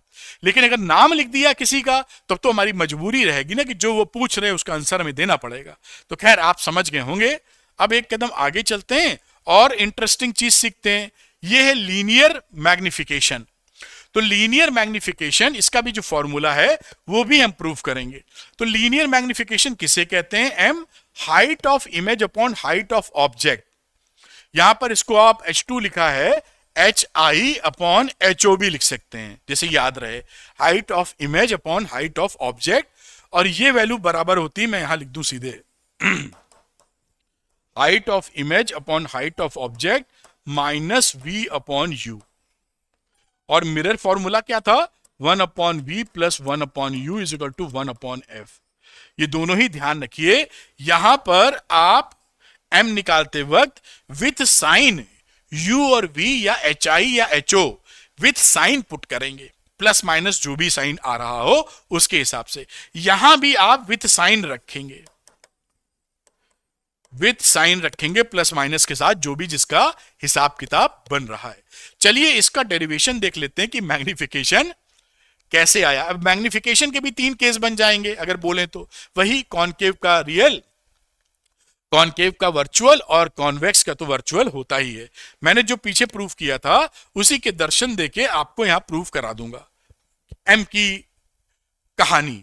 तो यहां पर देखिए, जैसे हमने देखा था कि जो ट्रायंगल थे, ट्रायंगल ए पी बी हमारा सिमिलर था triangle A dash P B dash. देख लेते हैं एक बार जिसे आप पकड़ पाए। ए पी और बी, ये बड़ा वाला ट्रायंगल। देखिए हमें height of image, height of object लानी है तो इसको सम्मिलित करना पड़ेगा। हाइट ऑफ ऑब्जेक्ट आ गई। अब हाइट ऑफ इमेज चाहिए तो हमें कौन सा पकड़ा हमने, ए डैश बी डैश और पी, जैसे हाइट ऑफ ऑब्जेक्ट हमारे पल्ले आ गई। अब यहां पर क्योंकि सिमिलर ट्रायंगल्स हैं, हम A dash upon A B लिख सकते हैं और यहां B dash P upon B P लिख सकते हैं। ये यहां पर जो लिखा है A dash B dash A B लिख दीजिए, बी डैश पी को बी पी से रिप्रेजेंट कर दीजिए। अब अगर हम यहां पर वैल्यू डालें, या आप, मैं लिख देता हूं, चलिए पहले ए डैश बी डैश की वैल्यू क्या होगी। ए डैश बी डैश हमारा ये इमेज है, तो इमेज डाउनवर्ड डायरेक्शन में है तो माइनस एच आई हो जाएगा। लिख देना चाहिए डाउनवर्ड इमेज, इमेज हाइट। तो डाउनवर्ड इमेज हाइट लेते हैं तो निगेटिव रखते हैं, बढ़िया। ए बी की बात करें हम लोग, अगर ए बी देखिए क्या है, अपवर्ड है, ऑब्जेक्ट है, ये प्लस H1 हो जाएगा, प्लस एच ऑफ ऑब्जेक्ट हो जाएगा। इसे क्या बोलेंगे, upward object height.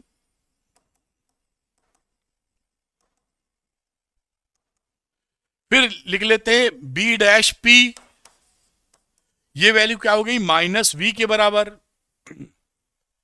B dash P ये वी के बराबर है, और ये क्या है, इमेज डिस्टेंस।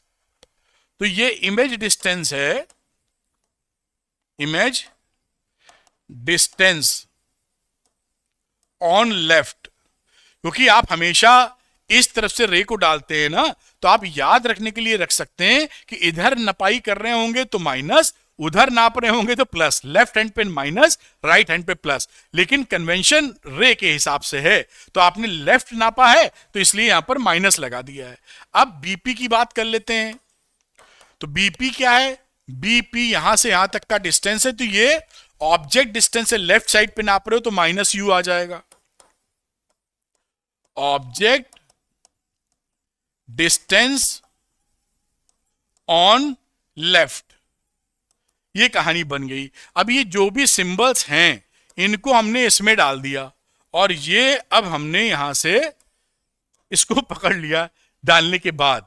तो वैल्यू देखिए क्या बन गई, ए डैश बी डैश को माइनस H1 डाला, ए बी को हमने प्लस HO डाला, बी डैश पी को माइनस वी डाला, बीपी को हमने माइनस यू डाला। ये दोनों तो निपट गए आपस में। रिलेशनशिप क्या बचा, minus height of image upon height of object is equal to V upon U. इसको इस तरह से भी लिख सकते हैं कि height of image upon height of object बराबर माइनस वी अपॉन यू। और हम जानते हैं जो मैग्निफिकेशन डिफाइंड है, लीनियर मैग्निफिकेशन, वो होता है height of image upon height of object.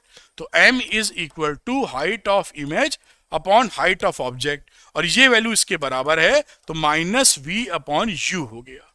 और ये मैग्निफिकेशन का फॉर्मूला आपने प्रूव कर दिया इस केस के लिए, और ये आपको ध्यान रखना है। बाकी ये कॉन्वेक्स मिरर के लिए भी हो जाएगा, बाकी के लिए भी हो जाएगा, लेकिन इसी तरीके से आप प्रूफ कर पाएंगे। तो मैं आपको ऊपर से दिखा देता हूं, इसको भी नोट कर लीजिए, क्योंकि सारी चीज जैसा मैंने बोला डिटेल्ड वीडियोस का मतलब ही यही है कि आप हर चीज सीख पाएंगे इन वीडियोस से। तो मेरे ख्याल से आप इसको नोट कर लिए होंगे। ऊपर कर देता हूं थोड़ा, ये आप पूरी चीज नोट कर पाए। चलते हैं एक कदम और आगे बेटा, और देखते हैं। अब यहां पर देखिए अपनी नॉलेज के लिए कुछ बातें ध्यान रखिए जो इंपॉर्टेंट हैं कि same mirror formula is valid for both concave and convex mirrors whether the image formed is real और वर्चुअल। यानी ये फॉर्मूला सभी के लिए वैलिड है, कॉन्वेक्स, कॉनकेव, रियल, वर्चुअल, सबके लिए। दूसरी बात, m की न्यूमेरिक वैल्यू की बात करते हैं। ये जो मॉडुलस ऑफ m लिखा है ना, मतलब m कहीं लिखा हो तो अगर ये -1 है तो मॉडुलस जब लेते हो तो केवल न्यूमेरिक वैल्यू होती है। न्यूमेरिक वैल्यू इसे क्या बोलते हैं? Numeric value. कहीं कहीं किताब में ऐसे भी लिखा होता है। तो न्यूमेरिक वैल्यू का मतलब है विदाउट साइन देखना है, केवल गिनती देखनी है। तो अगर ये m 1 से बड़ा है न्यूमेरिक वैल्यू, तो इमेज हमारी मैग्निफाइड होती है, बड़ी होती है ऑब्जेक्ट से। अगर m की न्यूमेरिक वैल्यू 1 से छोटी है तो हमारा इमेज ऑब्जेक्ट से छोटा होता है, डिमिनिश्ड होता है, स्मॉलर होता है। m की वैल्यू 1 के बराबर है, जैसे प्लेन मिरर में होता है, न्यूमेरिक की बात कर रहा हूं, तो इमेज इज सेम साइज की बनती है। m अगर 1 है न्यूमेरिक वैल्यू तो सेम साइज की, और अगर m पॉजिटिव है तो ये बनती है वर्चुअल इमेज। वर्चुअल होगी और इरेक्ट होगी, m अगर पॉजिटिव है, और m अगर निगेटिव है तो ये बनती है रियल एंड इन्वर्टेड। तो m अगर निगेटिव आ गई तो रियल एंड इन्वर्टेड है, m अगर +1 आ जाए तो वर्चुअल और इरेक्ट है। जैसे आप प्लेन मिरर में पढ़ते थे तो फॉर प्लेन मिरर, इसको भी मैंने ऐसे याद कर रखा था, फॉर प्लेन मिरर हमने ये याद कर लिया था बेटा कि प्लेन मिरर की वैल्यू होती है +1। तो 1 का मतलब सेम साइज, ये तो पता ही रहता है, प्लस का मतलब हो गया वर्चुअल इमेज, इरेक्ट है ना। तो प्लेन मिरर में वर्चुअल यानी प्लस वाला वर्चुअल के लिए है, इसका उल्टा माइनस वाला रियल के लिए। ये मैंने याद कर लिया था, अभी भी याद है, आप भी ऐसे कर सकते हैं कि प्लस का मतलब वर्चुअल और माइनस का मतलब रियल। तो इस तरह से ये चीजें भी आपको बड़ी हेल्प करेंगी। अब कुछ बातें और देखते हैं इसके अंदर, जैसे कि आता है स्फेरिकल एबिरेशन। स्फेरिकल एबिरेशन का मतलब क्या होता है? यहां दो बातें समझनी जरूरी हैं बेटा, बता दूं फिर वहां चर्चा करूंगा। अगर कोई, आप एग्जाम्पल के लिए कॉनकेव मिरर ले रहा हूं, इसकी प्रिंसिपल एक्सेस के जो पास रेज होती हैं, पास मतलब नजदीक से जा रही हैं, इनको बोलते हैं हम लोग पैरेक्सियल रेज। Paraxial raise. और दो प्रिंसिपल एक्सेस से दूर से जाती हैं, इसको बोलते हैं मार्जिनल रेज। तो ये मतलब बहुत जगह लिखा मिलेगा, तो कई बच्चे समझ नहीं पाते हैं, तो ये जानेंगे तो समझेंगे। प्रिंसिपल एक्सेस से नजदीक से जा रही हैं पैरेक्सियल, दूर से जा रही हैं मार्जिन है, मार्जिनल रेज। अब क्या होता है कि जब भी आप कॉनकेव मिरर लेते हैं, लार्ज कॉनकेव मिरर, तो जो पैरेक्सियल रेज होती हैं, जैसे ये रे, ये सारी कन्वर्ज हो जाती हैं, सपोज करिए रियल फोकस टाइप में, यहां कहीं कन्वर्ज हो गई, यहां मुझे साफ दिख नहीं रहा है यहां। अब जो मार्जिनल है वो यहीं कन्वर्ज नहीं होती हैं, वो इसके कहीं पीछे कन्वर्ज हो जाती है थोड़ा सा, जो कि यहां कहीं आ रही हैं। आप देख पा रहे हैं, यहां पे पैरेक्सियल रे आ रही हैं, यहां पर मार्जिनल रे आ रही हैं। दोनों एक पॉइंट पे फोकस नहीं कर पाई क्योंकि ये लार्जर अपर्चर था, दोनों का फोकस कन्वर्जेंस पॉइंट अलग अलग आ गया। इस वजह से क्या होता है, एबिरेशन का मतलब होता है कोई खराबी होना, त्रुटि होना, गड़बड़ी होना।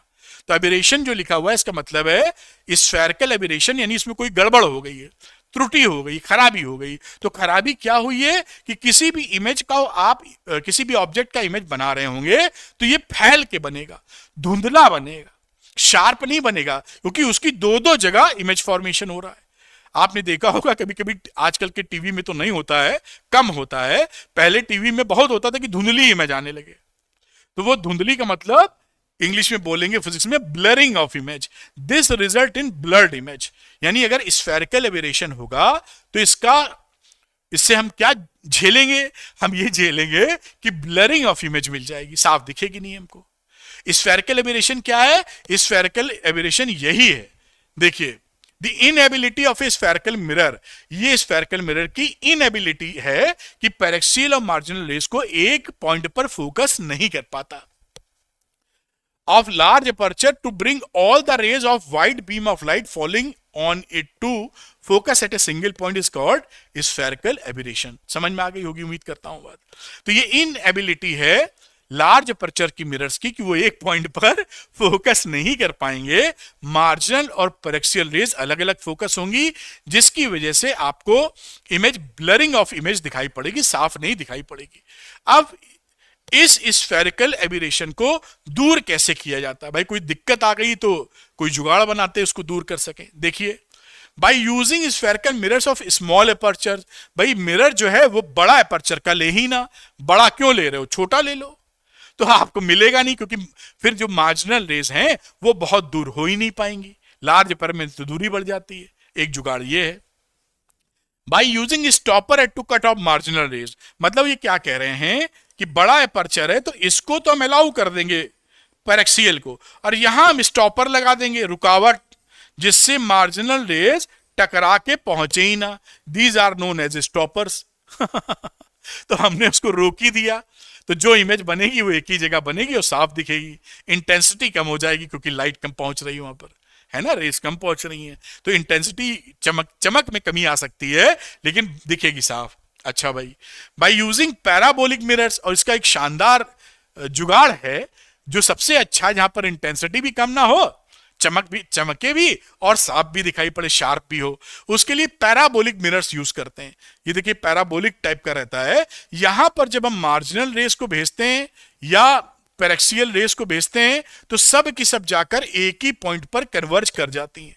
अब एक ही पॉइंट पे कन्वर्ज करेंगे तो बल्ले बल्ले, यानी इमेज ब्लरिंग नहीं करेगी, शार्प बनेगी, सारी लाइटें पहुंचेंगी, इसलिए इंटेंसिटी बहुत अच्छी होगी, तो बिल्कुल क्लियर इमेज आपको मिलेगी। तो this is a very good option कि हम पैराबोलिक मिरर्स को यूज करें।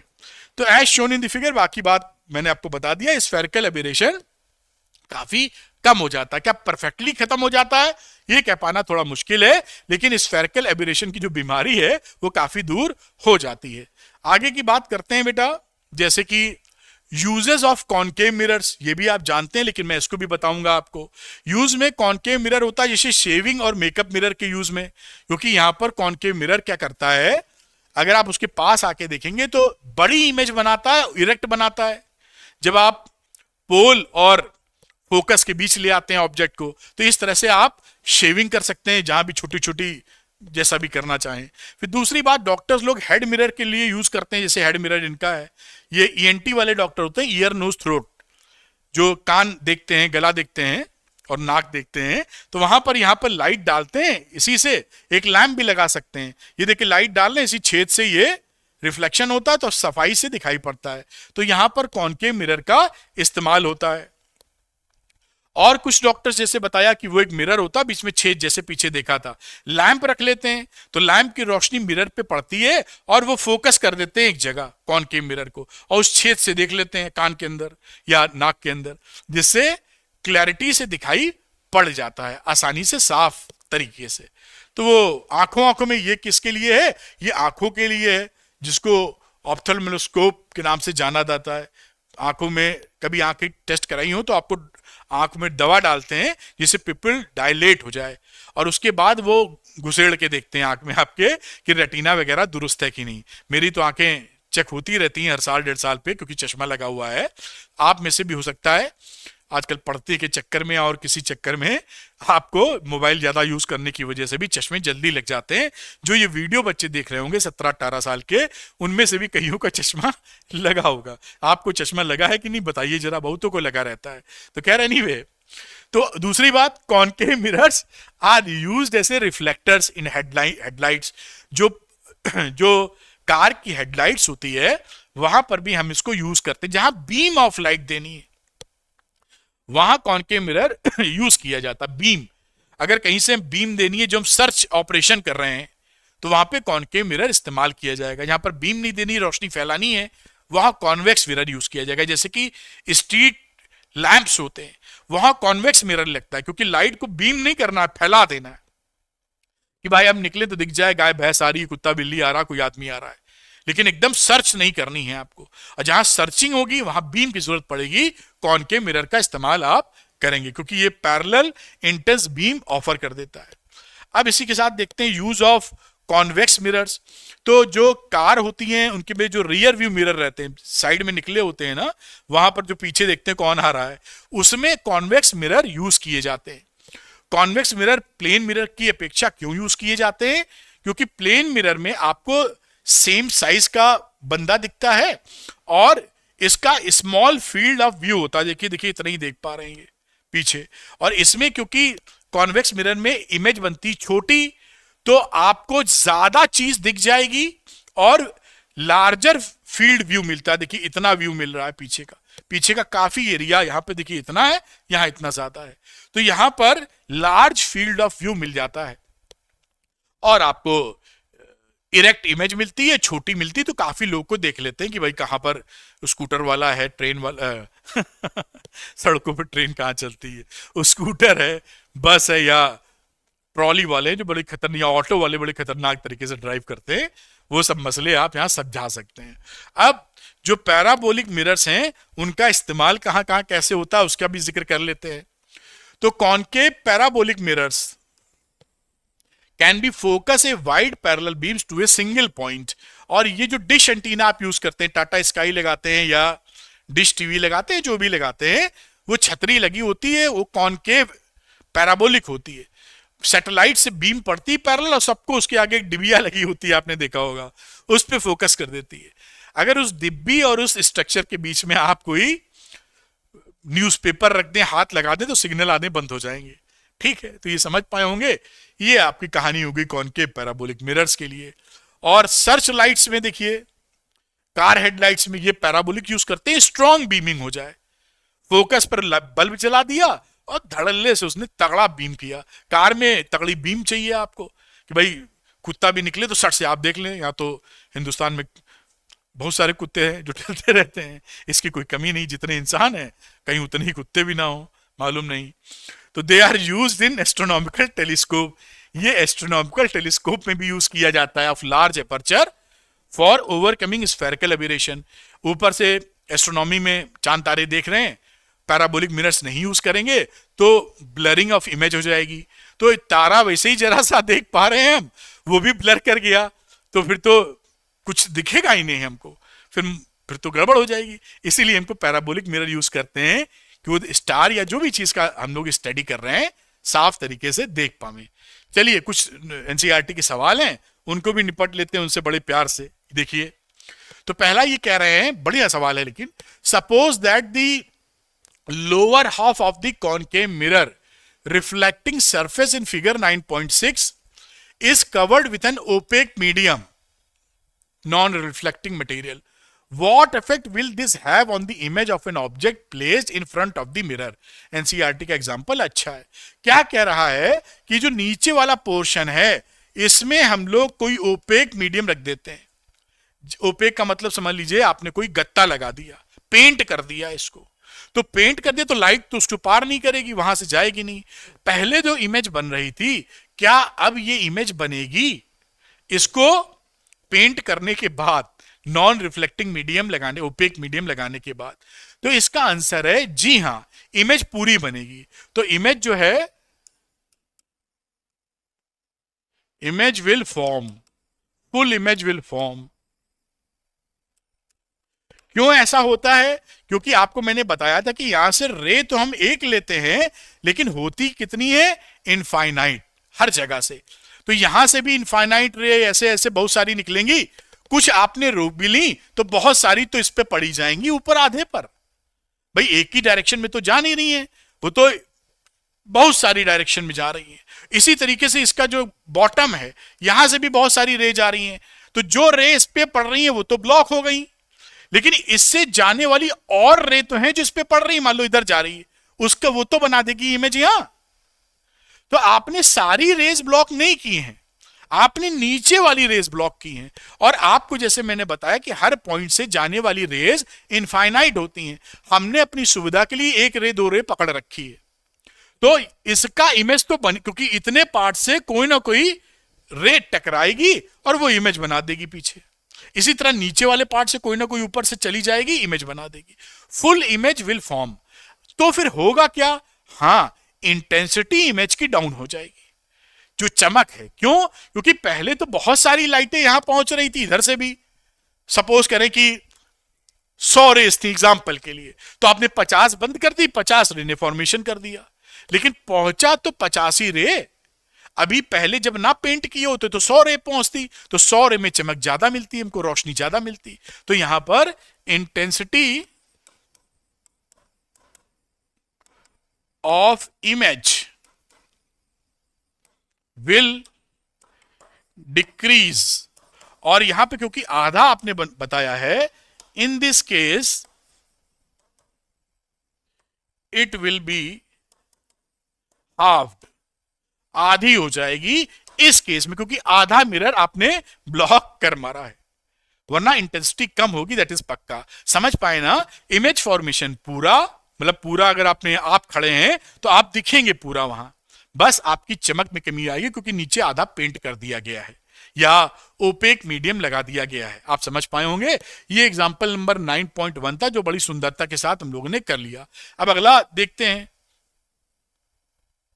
इसमें देखिए, इसमें बोला है एनसीईआरटी का example 9.2, a mobile phone lies along the principal axis, ये मोबाइल फोन है, ऑफ ए कॉनकेव मिरर, ये कॉनकेव मिरर है, as shown in the figure 9.7, ये 9.7 फिगर है। Show by suitable diagram the formation of this image, ये diagram बना ही है, देखते हैं आगे क्या है। Explain why the magnification is not uniform. Will the distortion of image depend on the location of the phone with respect to the mirror? देखिए, इसका यहां पर आप देख पा रहे हैं कि इसका जो इमेज बना है, ये इमेज एक तो इससे बड़ा बना है, जो बड़ा बनेगा ही, क्योंकि मोबाइल इस मिरर के रेस्पेक्ट में कहां रखा है, इससे डिपेंड करता है कितना मैग्निफिकेशन है। आपने पढ़ा था, याद दिला दें पहले आपको मैंने उस समय भी बताया था, जैसे बातों को पकड़ते बने CF, आपको बोला था कि अगर आपने किसी ऑब्जेक्ट को यहां रखा है तो इमेज इधर कहीं बन रही थी, छोटी थी, फिर यहां पहुंच गए थे तो सेम साइज बन गई थी, आगे बढ़ गए थे तो ये इससे बड़ी और पीछे बन गई, काफी एफ पे चले जाएंगे, इनफाइनाइट बहुत बड़ी और वगैरह वगैरह।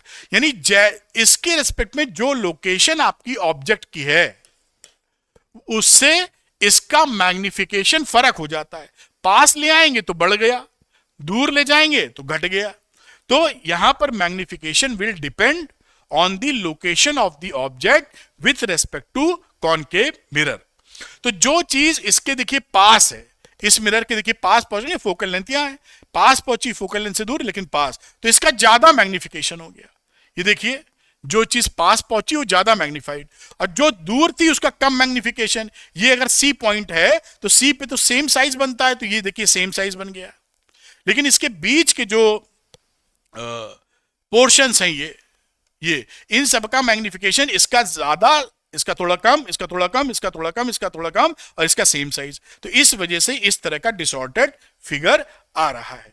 तो यहां पर जो बात लिखी आप समझ पाए होंगे, जो मैंने बताने की कोशिश की, इसको एम से भी देख सकते हैं आप, जिसे आप V/U के हिसाब से देखते हैं। वैसे मैंने समझा दिया, इसकी जरूरत है नहीं, लेकिन फिर भी अब जो इन्होंने पूछा था पॉइंट नंबर 1 कि मैग्निफिकेशन यूनिफॉर्म नहीं होगा। Magnification will not be uniform because all points of the object is not at the same distance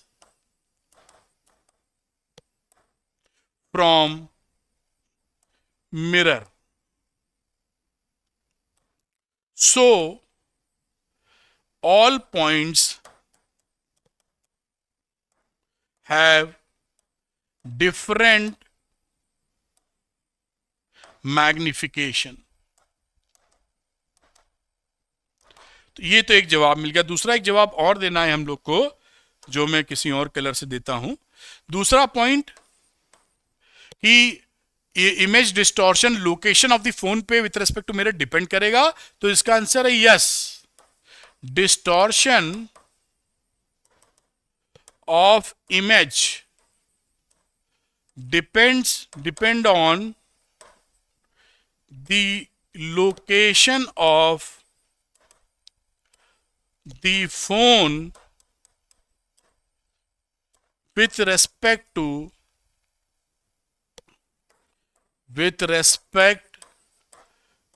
the mirror. तो ये मैंने पूरा आंसर लिख दिया कि एग्जाम में आ भी जाए तो इसको समझ भी लिया आपने, और क्या लिखना है ये भी जानकारी हो गई आपको। तो इसको आप देख लीजिए और इस तरीके से ये सवाल हम कर सकते हैं। चलिए ये आप नोट कर लें बेटा, अगला सवाल करते हैं। आइए चलते हैं अगले सवाल पर। तो ये भी देखिए एनसीईआरटी का 9.3 एग्जाम्पल है, इसको भी हम लोग बड़े प्यार से कर लेंगे। लिखा है object is placed at 10 centimetre, दो पार्ट हो गए, 5 centimetre in front of a concave mirror. ये कोई कॉनकेव मिरर है, कोई फोकल लेंथ होगी, कोई सेंटर ऑफ कर्वेचर होगा। कहां पर है 10 सेंटीमीटर मालूम नहीं, रेडियस ऑफ कर्वेचर इसका 15 है, तो दिस इज 15 और ये 10 सेंटीमीटर पहले था, तो करीबन यहां कहीं होगा पहले ऑब्जेक्ट। केस 1 की बात कर रहा हूं, 10 सेंटीमीटर, 15 से कम 10 सेंटीमीटर हो गया। Find the position, nature and magnification of the image in each case. पहला वाला लेते हैं बेटा, इमेज कहां रखा है 10 सेंटीमीटर, तो यू कितनी हो गई -10, नाप रहे हो अपोजिट मतलब लेफ्ट साइड पर, तो माइनस पकड़ लो आप, -10 सेंटीमीटर। फोकल लेंथ की बात करूं तो फोकल लेंथ होगा r/-r/2, क्योंकि कॉनकेव मिरर के लिए निगेटिव होती है फोकल लेंथ, तो -15/2 which is equal to -7.5 centimetre. v हमको निकालना है, फॉर्मूला यूज करेंगे 1/v plus 1/u is equal to 1/f। 1/v हमको मालूम नहीं है, u कितना है बेटा -10 विथ साइन रखते हैं हम लोग, और f कितना है माइनस के साथ 7.5। अब इसको हम लोग को सॉल्व कर लेना चाहिए, तो इस फॉर्मूले से भी जल्दी आप निकाल सकते थे, और मेरे ख्याल से वो फॉर्मूला उसी को याद कर लें, फटाफट निकलता है। कैसे कहने का मतलब, यहां v अगर इसको सॉल्व करें v को, तो ऐसे भी लिख सकते हैं, देखिए 1/v is equal to 1/f minus 1/u, LCM हो गया uf, ये हो गया u माइनस v, तो v की वैल्यू कितनी हो गई देखिए uf/u माइनस v। इससे थोड़ा सा याद कर लें इसको आप, तो ये फट से इसको लगा सकते हैं। u की वैल्यू डाल दी यहां पर -10 और f डाल दी -7.5, दोनों को u है -10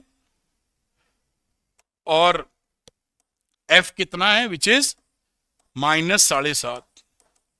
इसको सॉल्व कर लीजिए, माइनस माइनस प्लस हो जाएगा, नीचे बचेगा माइनस का 2.5, तो ये हो गया ऊपर 75 और माइनस का 2.5 which is equal to -30 centimetre. तो ये तो एक आंसर आया कि इमेज का फॉर्मेशन किधर है, माइनस होने का मतलब है इसी साइड इमेज बन रही है। तो image is 30 centimetre from the mirror,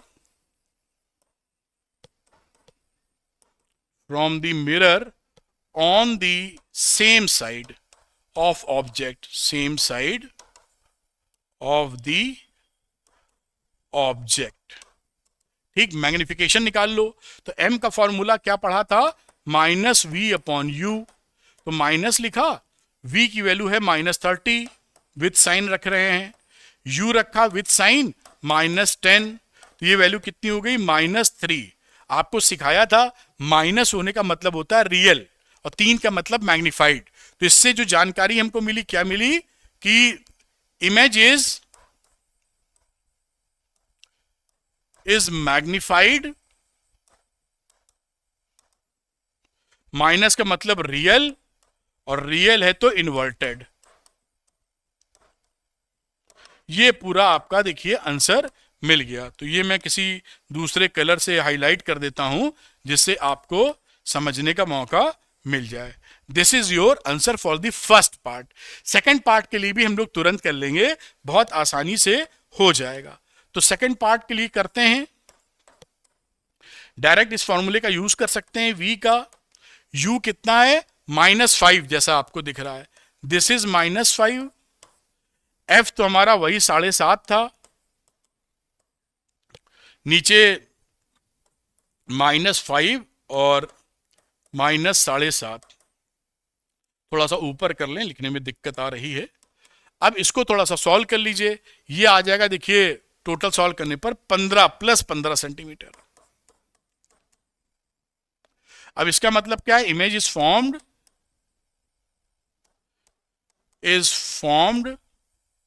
eight 15 centimetre behind the mirror. Behind the mirror में ये तो वर्चुअली होती है, लेकिन m से ही निकाल लेंगे। f की वैल्यू हो गई -v/u, -v का मतलब है 15 सेंटीमीटर प्लस का, और u था -5, तो ये वैल्यू हो गई +3। मैं +3 लिखता हूं। तो +3 से हम क्या समझे कि इमेज इज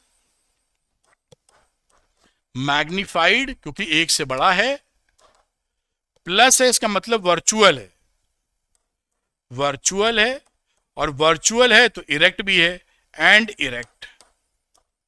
तो ये देखिए, इस तरह से ये सवाल आप प्रेम पूर्वक लगा सकते हैं। इसको मैं दिखा देता हूं, ये सारा कोर्स में है और आपके एग्जाम में टपकने के चांस बने रहते हैं। तो इसको आप नोट कर लीजिए, फिर अगला एक एग्जाम्पल है जो आज का आखिरी सवाल होगा, उसको भी हम लोग करेंगे।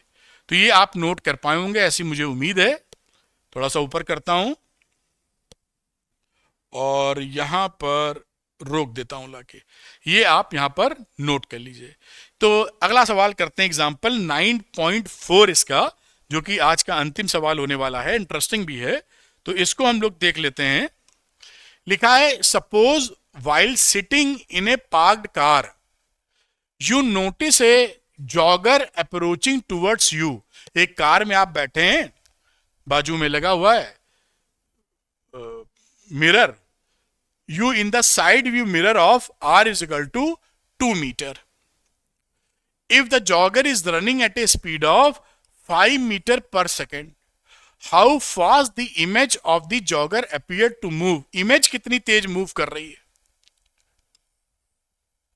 Image of the jogger appear to move when the jogger is at 39 centimetre. फिर उसके 4 केस हैं, एक केस मैं कर दूंगा और बाकी सारे केसेस उसी तर्ज पर आप कैलकुलेट कर सकते हैं। देखिए, आप यहां पर जो साइड व्यू मिरर है, साइड व्यू मिरर कौन सा होता है, कॉनकेव की कॉन्वेक्स? कॉन्वेक्स होता है, आपने देखा है। तो यहां फोकल लेंथ r दे रखी है 2 मीटर, तो f कितनी हो जाएगी बेटा, r/2 प्लस का, विच इज 2/2, यानी 1 मीटर इसका फोकल लेंथ हो गया। ये कॉन्वेक्स मिरर था, ये आप पकड़े रहिएगा, क्योंकि कारों में साइड मिरर कॉन्वेक्स मिरर के होते हैं। हमने एक फॉर्मूला पीछे इजी फॉर्म में निकाला था, v = uf/u-f। अभी 1/v वाले से यही, इस दोबारा नहीं बता रहा, 1/v + 1/u = 1/f से निकाला था। तो हम लोग क्या करते हैं, हम ये जानने की कोशिश करते हैं कि ये जो मिरर हमारे पास है, कॉन्वेक्स मिरर, हम 39 सेंटीमीटर पर जब ये बंदा था ऑब्जेक्ट, उस समय ये कितनी है, 39 सेंटीमीटर। उस समय इमेज कहां बन रही है ये पकड़ते हैं पहले। तो आइए शुरू करते हैं। फॉर u = -39 सेंटीमीटर, u इधर ही है तो माइनस लेंगे, वो आप समझ गए होंगे अब तक। इसमें वैल्यू पुट कर दो, तो v की वैल्यू कितनी हो गई, -39, f है +1 उधर से निकाला है, और u है -39 -1 विच इज 39/40 मीटर में है कि 39 सेंटीमीटर मीटर में है, तो ये रहा आपका मीटर। ये 1 से कुछ कम है, देखिए 40 से नीचे, और ऊपर से v की वैल्यू पॉजिटिव है, तो ये यहां कहीं, मतलब ये पोल था, इधर कहीं बनेगा। मैं मान लेता हूं इरेक्ट है और ये इमेज है, जो कि यहां से कितनी दूर है, अभी 39/40 मीटर है। इतनी बात पकड़ में आ गई। मैं छोटी बड़ी मैं नहीं कुछ मान रहा हूं, छोटी बनती है वैसे इसमें। तो यहां पर है इस समय। अब हमें स्पीड ऑफ इमेज निकालनी है। 1 सेकंड बाद, 1 सेकंड में स्पीड का मतलब क्या है, 1 सेकंड में चली गई दूरी। 1 सेकंड बाद ये भाई साहब कहां पहुंच जाएंगे, तो ये भाई साहब पहुंच जाएंगे 5 की स्पीड से चल रहे हैं, तो ये 5 मीटर आगे, ये सेंटीमीटर नहीं मीटर है, ये 5 मीटर आगे पहुंच जाएंगे, ये यहां पहुंच गए। दिस इज 5 मीटर, और ये 1 सेकंड की बात है। तो ये एक स्पीड 5 मीटर पर सेकंड थी, 5 मीटर यहां पहुंच गए। अब ये डिस्टेंस कितना हो गया बेटा, 39 में 5 घटा दो, दिस इज 34। अब हम ये देखते हैं कि जब ये 1 सेकंड बाद 34 मीटर पे पहुंचे हैं, तो इमेज कहां बनी है। तो for u is equal to -34 centimetre, तो उसके लिए v क्या हो गई, -34 + 1 अपॉन -34 -1, तो ऊपर आ गया वैल्यू 34, और ये आ जाएगा माइनस, ये प्लस, ओहो ये प्लस है भाई, वही तो मैं कहूं। तो ये -34, और ये हो गया आपका -35, माइनस माइनस कट गया, 34/35 मीटर। अब ये तो कहां बना, ये देखने की बात है। तो 34/35, ये पहले वाले से कम है, ये ज्यादा, ये कैलकुलेट करके हम लोग देख लेते हैं। तो यहां पर हम ये मान लें कि ये 1 सेकंड में कहां शिफ्ट हुई, यहां पहुंच गई सपोज। तो यहां पर बेटा ये यहां पर शिफ्ट कर गया सपोज करिए, और ये ऑब्जेक्ट ओ डैश था, तो ये आई डैश बना, इतनी शिफ्टिंग हुई है इसकी। तो ये शिफ्टिंग कितनी हुई है आई से आई डैश में, ये डिफरेंस निकालने से मालूम चलेगा। यानी shift in image in 1 second, वही उसकी रफ्तार होगी, इज, आप टोटल डिस्टेंस था 39/40 माइनस 34/35, ये डिस्टेंस निकाल लें, ये शिफ्ट, ये अब इसको जब कैलकुलेट करेंगे आप, तो यहां पर एलसीएम आ जाएगा 1400, ऊपर वैल्यू आ जाएगी 1365 minus 1360, this will come out 5/1400, यानी 1/280 मीटर।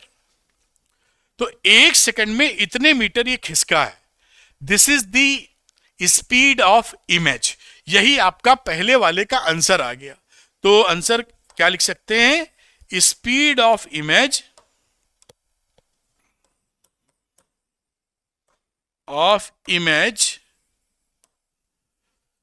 व्हेन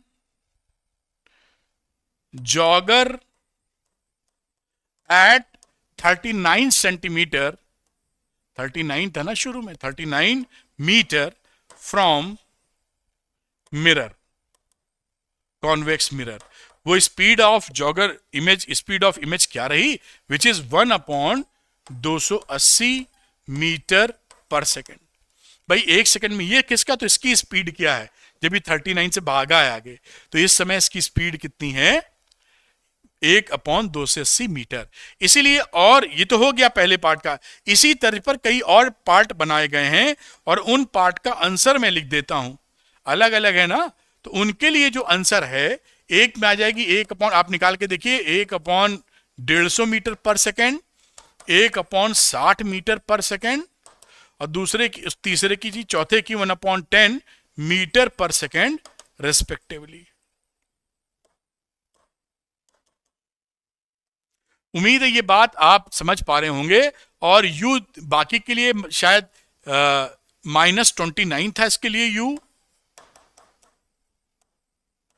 और इसके लिए यू जॉगर कहां था, -19 मीटर पे था, और इसके लिए यू था हमारा -9 मीटर, और बाकी 29 के लिए तो हम निकाल ही चुके हैं। तो इस तरीके से ये सवाल आपका हो जाएगा, इसको आप निकाल सकते हैं। तो मैं इसको ऊपर से दिखा देता हूं जिससे क्लैरिटी हो जाए। ठंडे दिमाग से देखिए, अच्छा सवाल है।